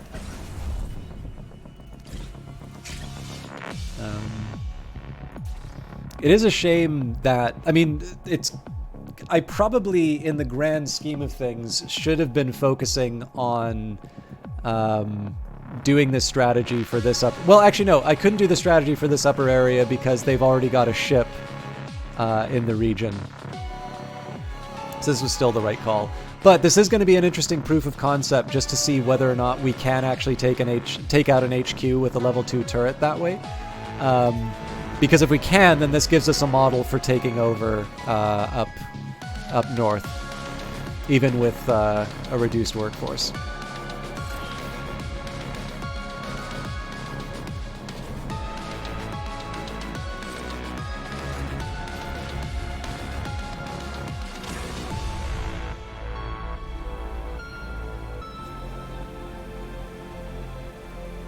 I'm going to try something sneaky in a little bit too to try and get myself a bit of a boost of resources, but I want to make sure these jobs are done first.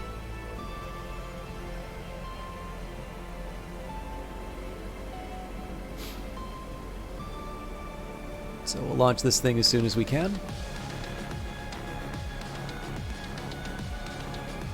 It's very important that I have both ships ready to go at the same time because one acts as the screening vessel while the other one goes in to do the damage.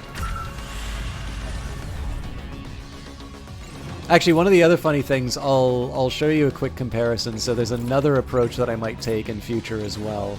I don't think it will be as effective, but I do want to give it a shot just in case. So I can obviously move this guy into position.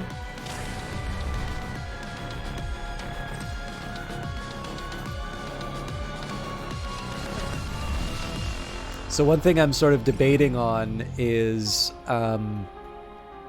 running in and attacking the HQ over the turret, because I believe the HQ has less health overall. So it might be that letting this thing sit over the HQ and blow it up might be better in the long run. We'll see, though, right? I haven't done enough of these kinds of moves to make it work. I feel a little bad doing this because I might wind up wanting to use my my influence for something else, but I am currently sitting on a big surplus that I don't know what to do with. So let's find the borders of my influence. Oh, actually, we've taken everything we can.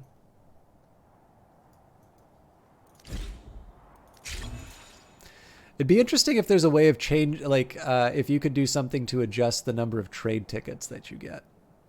Oh wow, that was really expensive. So maybe I don't want to inflate my workforce. The repair costs on these ships are ruinous.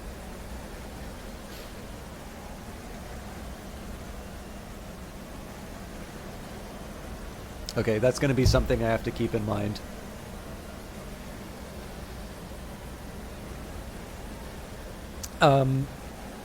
I'm also going to keep track of how much damage. So I'm going to set a timer and I'm going to see how much damage my ship does. Because this is a normal way of playing games and is in no way obsessive at all.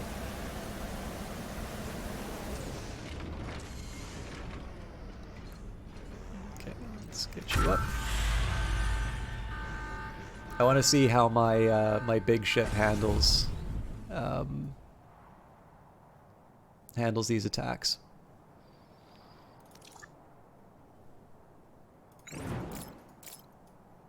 Oh, command center's getting built at exactly the time I don't really need it. I'll keep it around just for the sake of, you know, of getting some stuff done, or having the option to get some stuff done. But I think in this case here, I'll probably just get out of the region when the time comes. Okay. Oh, come on. I need you to do better than that. I should have started the timer already. Come on. Okay, so this turret 120's got 42 health. Okay, so it's about 8 damage per run.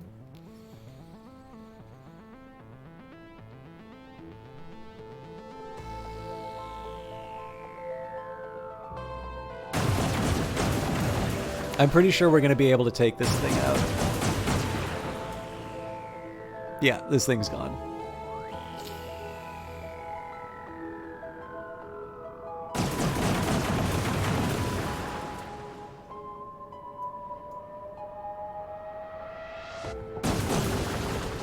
Okay, so there's not much. I'll get this one working on the Rebel HQ. Oh, this is another question. Can both of us work on this?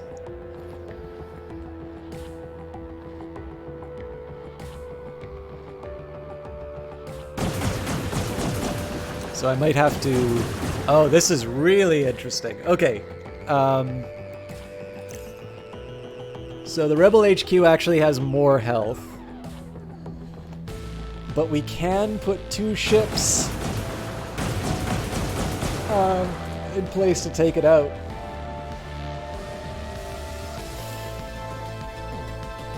So maybe next time the better thing is to just kind of do a suicide run on the HQ. Do as much damage as we can, and then we just call it a day. So we need the money, obviously.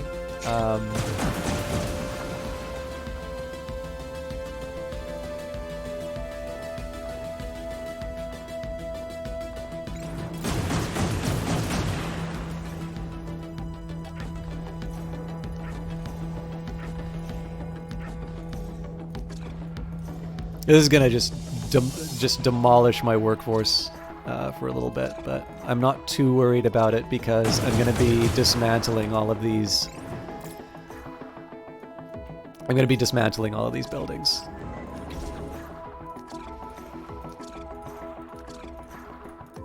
So notice 1 camp left. Actually, I guess I can go... Oh no, there's a rebel turret there. I don't want to have my ships going anywhere near that thing.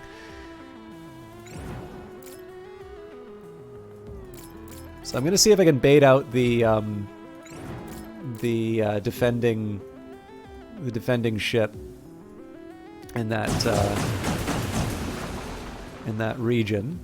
So we're cleaning everything up here. Once this is all cleaned up, we're going to dismantle the command center and the energy pylon.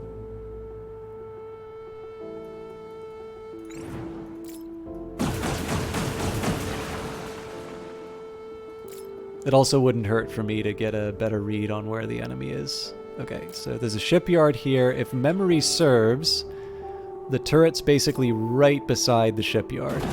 Yep.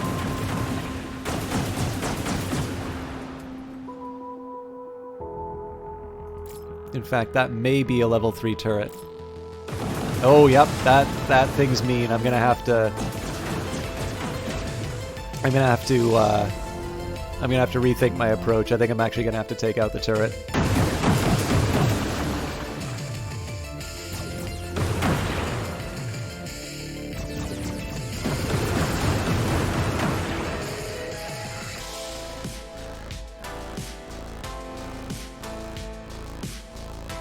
Hold still!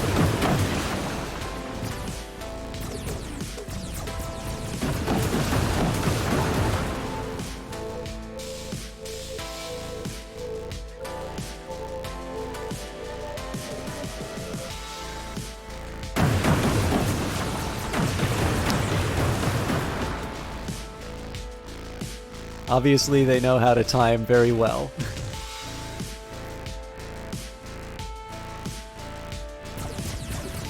So the big challenge with this next approach is going to be that the turret gets a longer period of time to attack me. That's going to make it harder for me to be able to sort of come in and seal the deal.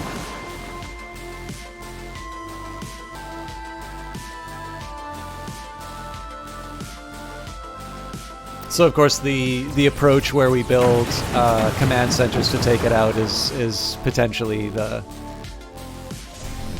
alternative we want to explore here.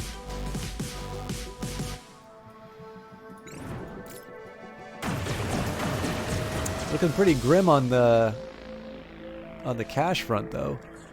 I underestimated you, or should I say I underestimated how much weaponry the Council's money could buy. I'm going to enjoy stamping you into the ground next time. We're under strict instructions from the Council to ignore Bahar's, and I quote, perverse ramblings.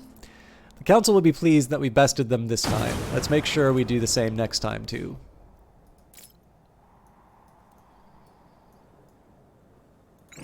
So I can't really afford to get any closer here. That ship's going to get shot out of them. Oh, good lord.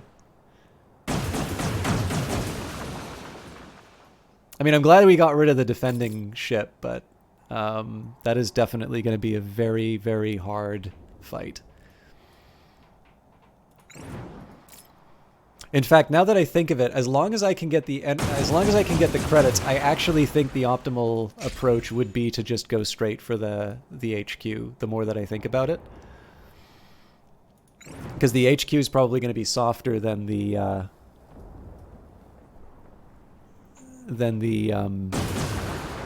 turret. But all of this is academic at this point. Like I'm not going to be able to do anything without my my ships at full health, and clearly I'm not earning enough money to make that happen.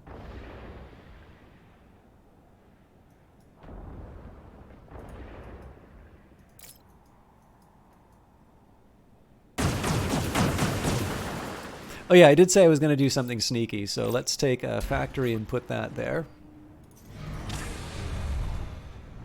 And the lesson here is I don't actually want to build the factory. What I want them to do is to clear out the resources to build that factory.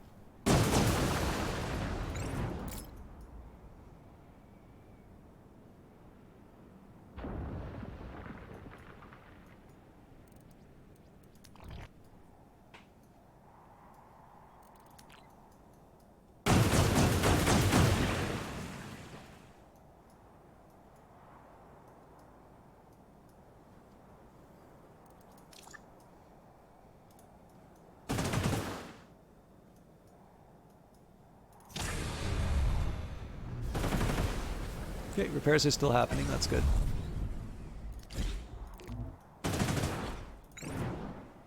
I'm not going to build any more workers for the time being. I would like them, but they are going to limit my ability to earn money.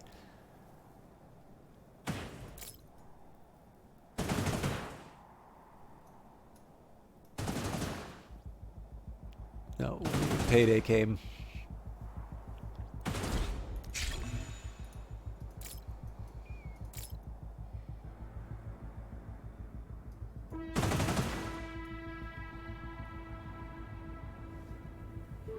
So I am a little curious as to whether or not people are actually going to pick up items off the ground if it doesn't fall under my so like there's my command area, but then there's this area that I own.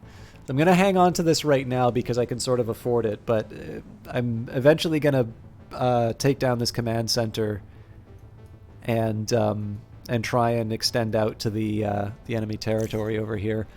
This is about as close as I can get. Now, normally I would have been building a mine here, but it's pretty clear we're in like we're in sort of the closing phase. So I'm pretty much throwing everything at the rebels, or as close as I can get, at least. Okay, so sadly for because of the credit situation, we're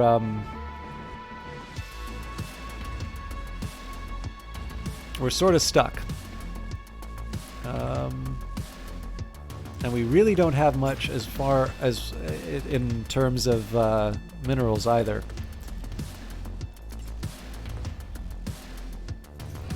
So we're gonna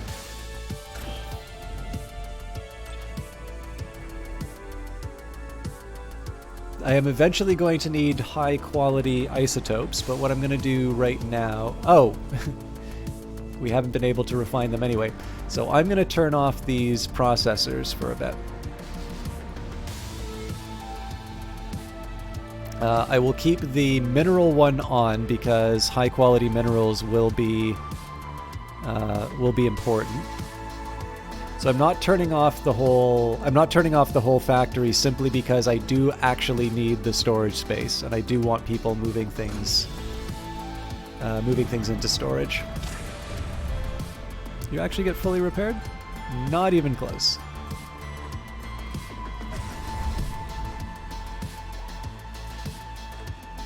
So as you can see here, right, they're almost done clearing out all the resources. I'm actually going to do that to basically all of these. And that's just going to be a sneaky way that I recover recover more resources than I otherwise would have. Now this doesn't work so well when there is doesn't work so well when there's waste, but the good news is that anything that has waste, with this maybe one exception here, pretty much most of the waste is going to be tier 1 resources, so they're not going to be as important to me. In fact, even here I can already I can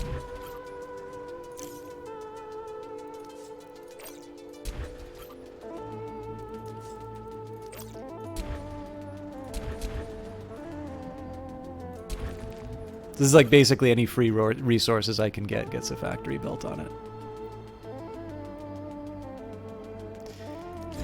I also have another challenge now in trying to make sure that I do repairs before payday. Is this full?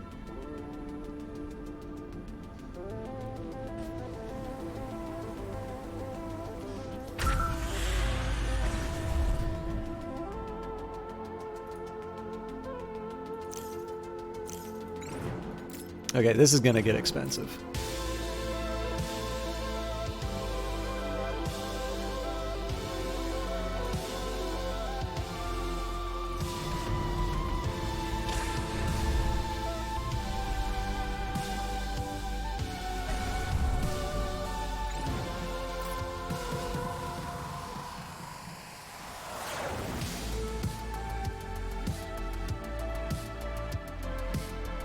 I'm not quite ready to dismantle the smokestack, but if I need to start, if I need to start burning some of the furniture to make this all work, I'm not above doing it.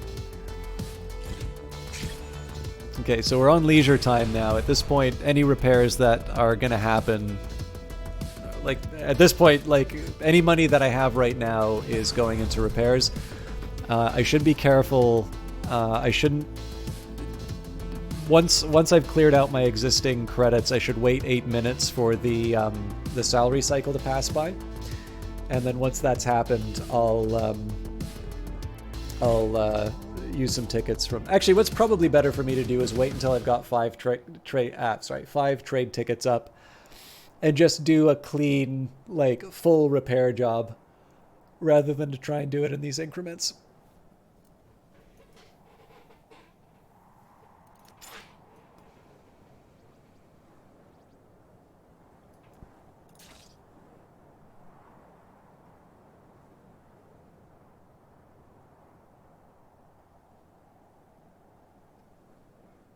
Actually, another sneaky thing I'm going to do is I'm going to get somebody to just pick up isotopes, and that way we can clean up after our little strategy here.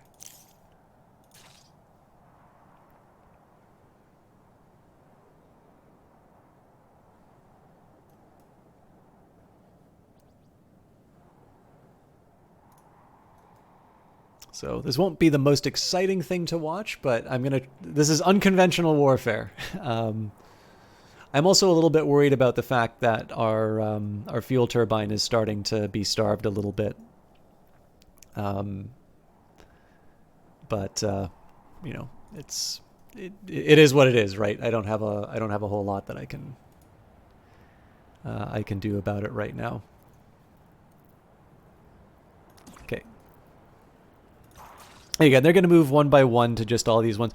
Definitely the like tier 3. You know, like all of this stuff here, this is by far my highest priority, just because this is going to give me so much, so much in return. And I mean, in practice, being able to clear out the, being able to clear out this command center is also going to give me a lot of minerals and energy credits, or not energy credit, minerals and isotopes, because I've upgraded it so far. Actually, I think I should be able to get away with building a command center right now. So this is one that's going to need a full upgrade when the time comes.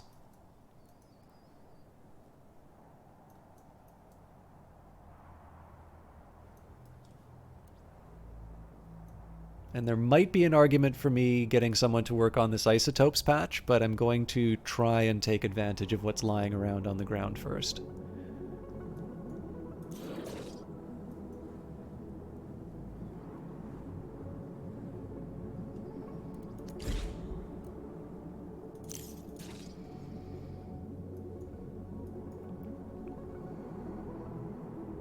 Okay, so work's going to start soon. So I'll give the credits a little bit of headway in terms of the amount being generated, and then I'll basically get the shipyard repairing immediately. Or, well, not immediately. By definition, that can't be immediately. But like they'll get a little bit of headway, and then we'll hopefully the repair will run through the workday, and I won't need to keep sort of manually assigning that job. Now this is a shame. I see what's happened here. So it put an Isotopes 3 in place. I can still work with this because there should be somebody who's just going to go up and pick up all of these items. But that is a little bit of a shame that we lost the high value stuff.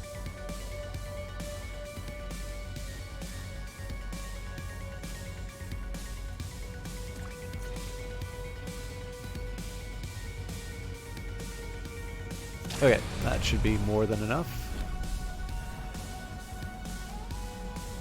And on the odd chance, well, you know what? I've already got the influence, so I didn't really want to use the tickets until I had a full 5, but this should hopefully be more than enough for my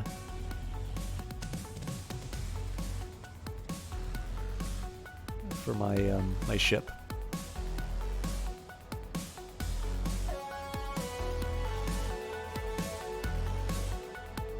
So knowing what I know now, I did not appreciate that you can actually have two ships attack an enemy turret. So I'm actually going to send the Piebald Panther and the I can't remember what the other ship is.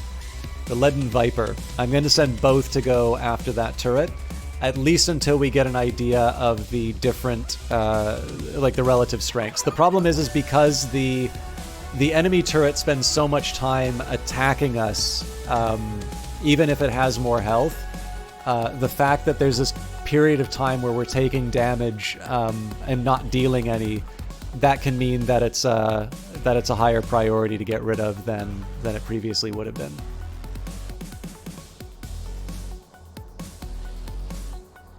We are just burning through that cash.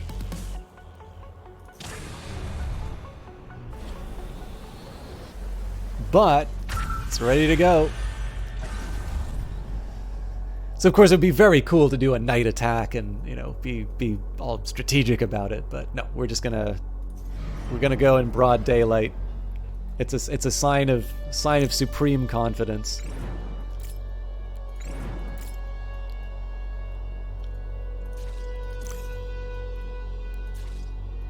So only one more fake factory being built.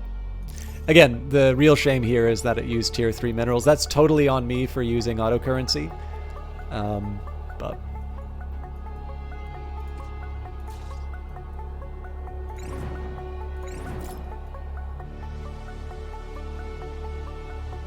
okay.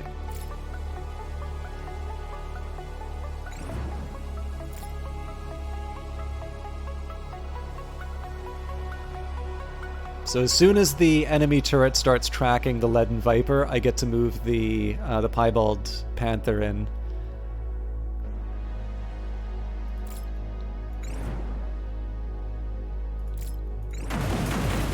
That is definitely a level 3, so that's got 160 as opposed to the Rebel camp at 120. Oh, crap!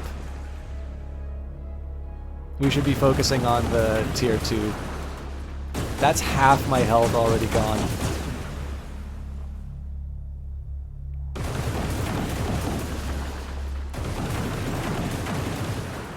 Oh man, they're already going for... Okay. That's a costly mistake.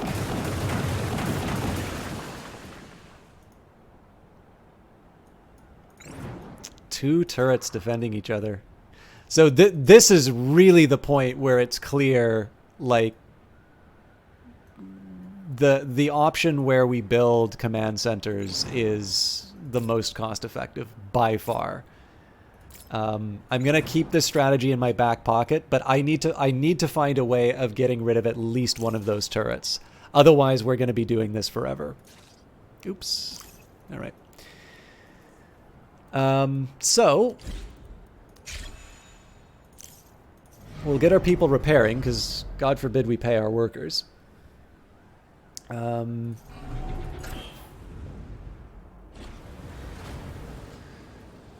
am going to start running into problems with actually getting stuff done, so I think, regrettably, I am going to have to get the smokestack working again. So let's have one person dedicated on collection. I should put cleanup. Yeah, I'm going to put cleanup above move resources, but not processing. And then obviously the command center is sort of a top priority, but I know realistically it's not going to happen anytime soon. Okay, so we'll fast forward. The big thing right now is just getting these level 3 isotopes up. Eventually, I'm also going to need some more in the way of minerals to be able to support these things. But I want to kind of focus on one thing at a time. And I do know that I can get at least some resources by dismantling one of these command centers.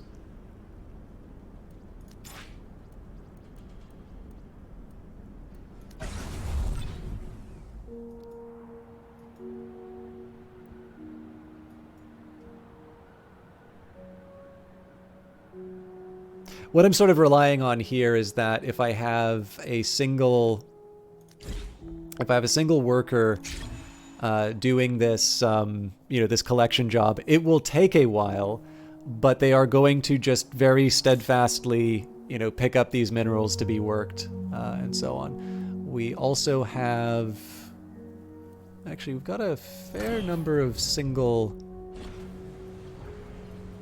isotopes now, so I think I can afford to turn this back on.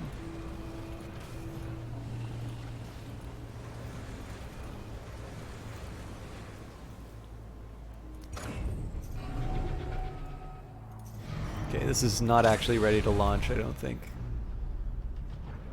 Not even close. So I'd love to, do the request credits thing, but let's wait for the 8 minutes before we... Oh no, an enemy attack. This is probably around the time I'm thinking, maybe I should be building some turrets.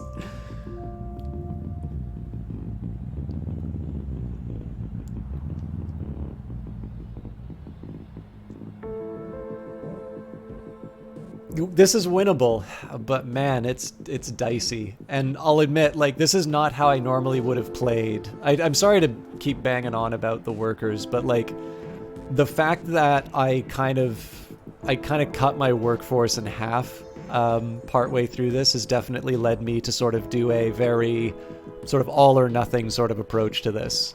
And I think... in principle, we really should have had this one dealt with quite a bit earlier.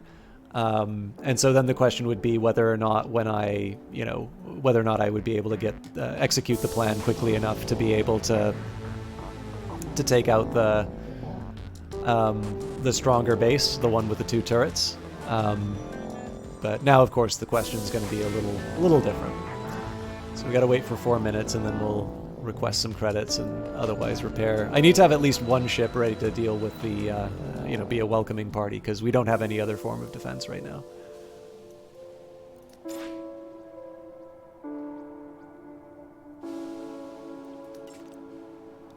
I am not crazy about the fact that there is... So I think one of these people who is stuck was dedicated to the smokestack.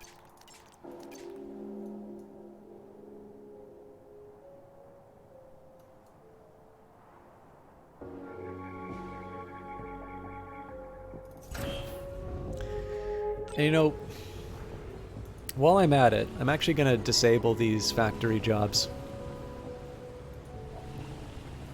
Oh, this is nuts. So this person's just walking... Okay. I'm stopping the refining jobs because I think being able to collect the resources I already have is probably a slightly more important job. Of course, that's not going to be happening. What's going to be happening is cleanup.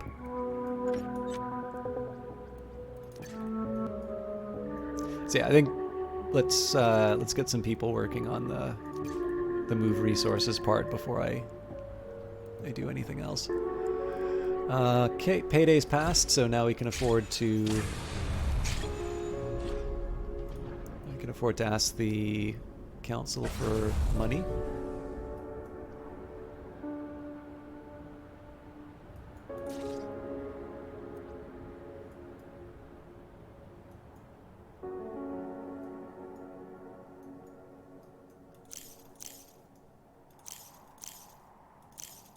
I wish I could get some indication that this isotope worker is actually picking up the isotopes. Because we've got, what is it? 1, 2, 3. Pretty sure there's more than that. At least 3 tier 3. Oh, nope, 4. Yeah, that's not trivial. Okay, this is good news. So of course we're going to be giving up some health in order to achieve the battlefield victory. But okay, so let's put down our energy pylon. Now I'd love to upgrade this thing. I just need one more tier 3.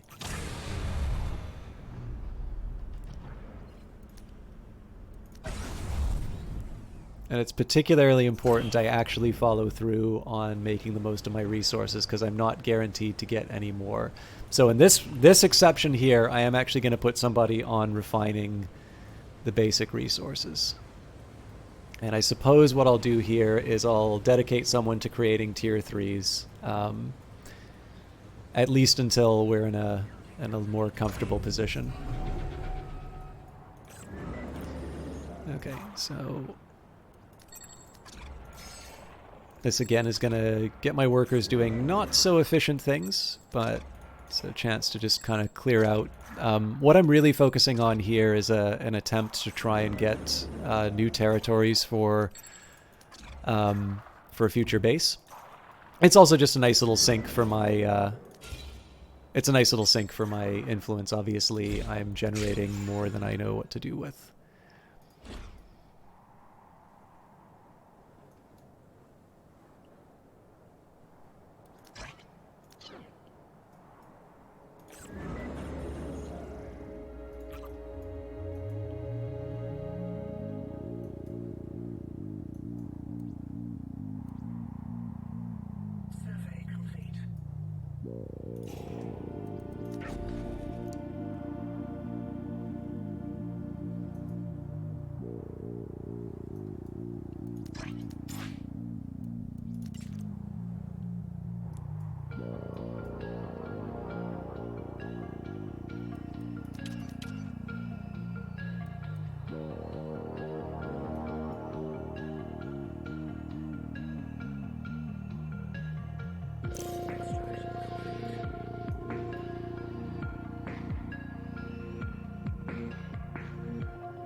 Again, holding the line.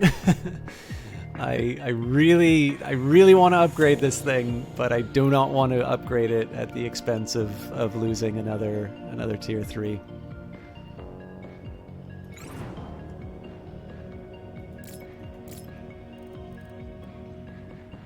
Okay, we're on leisure time, so if I think I can get some good repairs in, I should take them, but I think probably it's time for me to just sit down and wait. We do have another invasion coming in. And we've run out of fuel with the crevice here. So eventually like eventually I'm gonna run out of my stores. I could of course turn off the energy plant for a little while, but that's that's not the best option, suffice to say. But we'll deal with the immediate threat.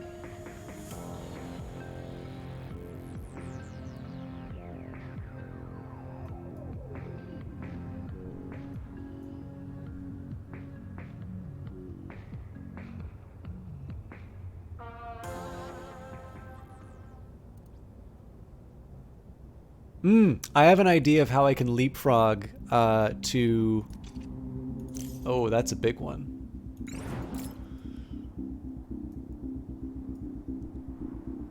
I actually just had an idea about how I can leapfrog to be able to take out the enemy base.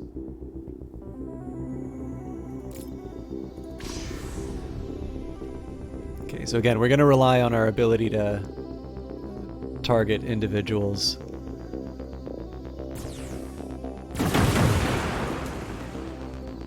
Aha!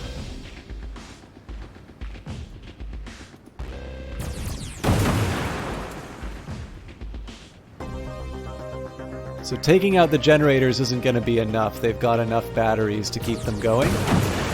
Oh, this thing stings. I've got a pretty minimal crew too, so we're probably going to get the worst of this exchange. Yeah, lasers are offline now.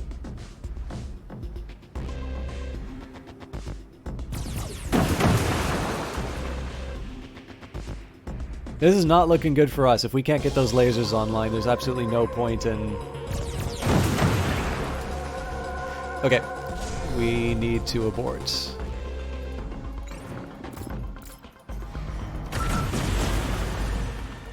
Get out of there! What are you doing?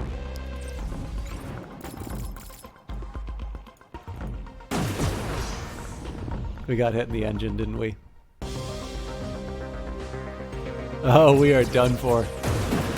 So I wonder if this counts as... Oh, this will be interesting. I wonder if this is going to count as like more than one fighting.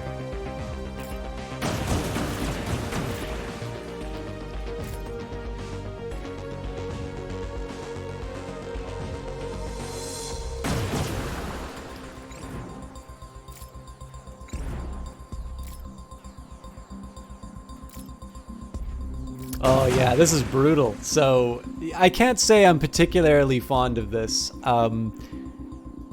Getting your engines taken out, basically forcing you to...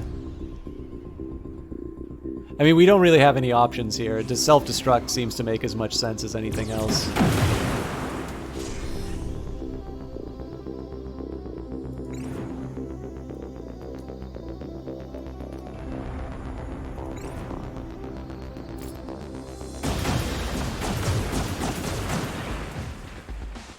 This is the problem with skeleton crews.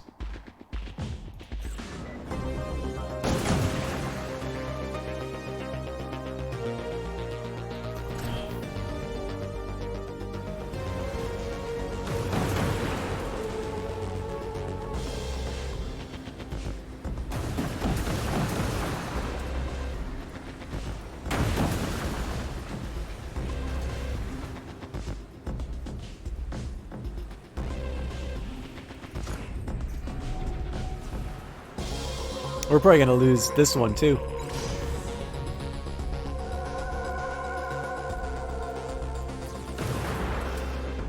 Yeah. Guns are already offline.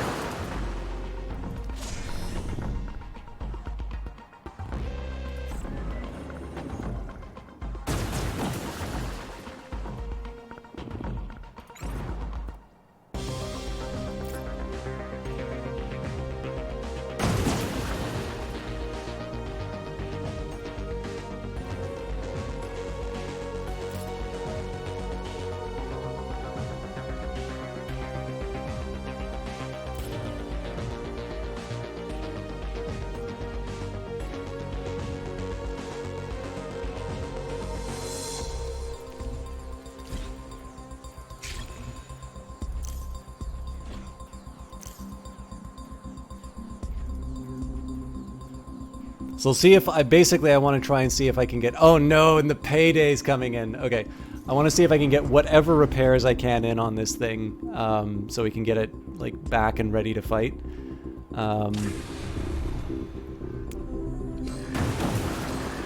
At this point, just letting one of my buildings act as a, oh, this is not the one that I want taken out though. That's gonna kill my fuel. I'm pretty sure this is where we lose. It'll be like a slow loss. But the thing is if this energy pylon falls, Vanguard Estates can't run anymore. We don't really have the isotopes to take us through. So essentially losing our ability to run this fuel turbine loses our ability to earn energy, or to generate energy.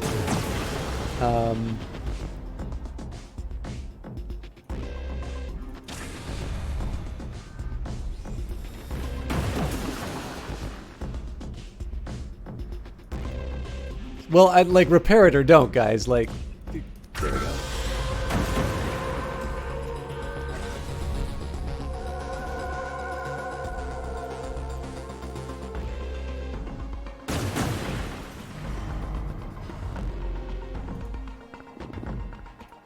I'm not even sure that we're going to be able to do any damage. Yeah, so we've already lost the pylon.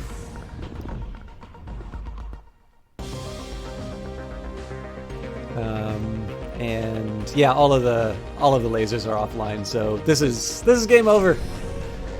Oh well. It's a little, I mean, I feel like we put up enough of a, kind of enough of a fight.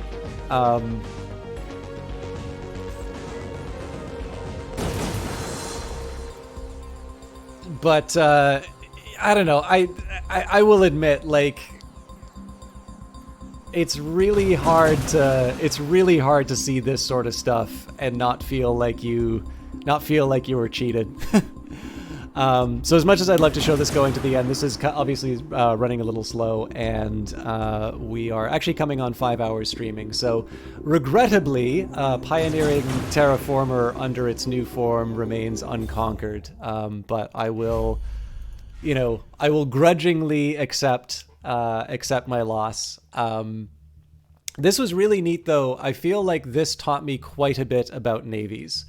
I am gonna try and play around. I'm gonna try and play around with this game to see if I can somehow.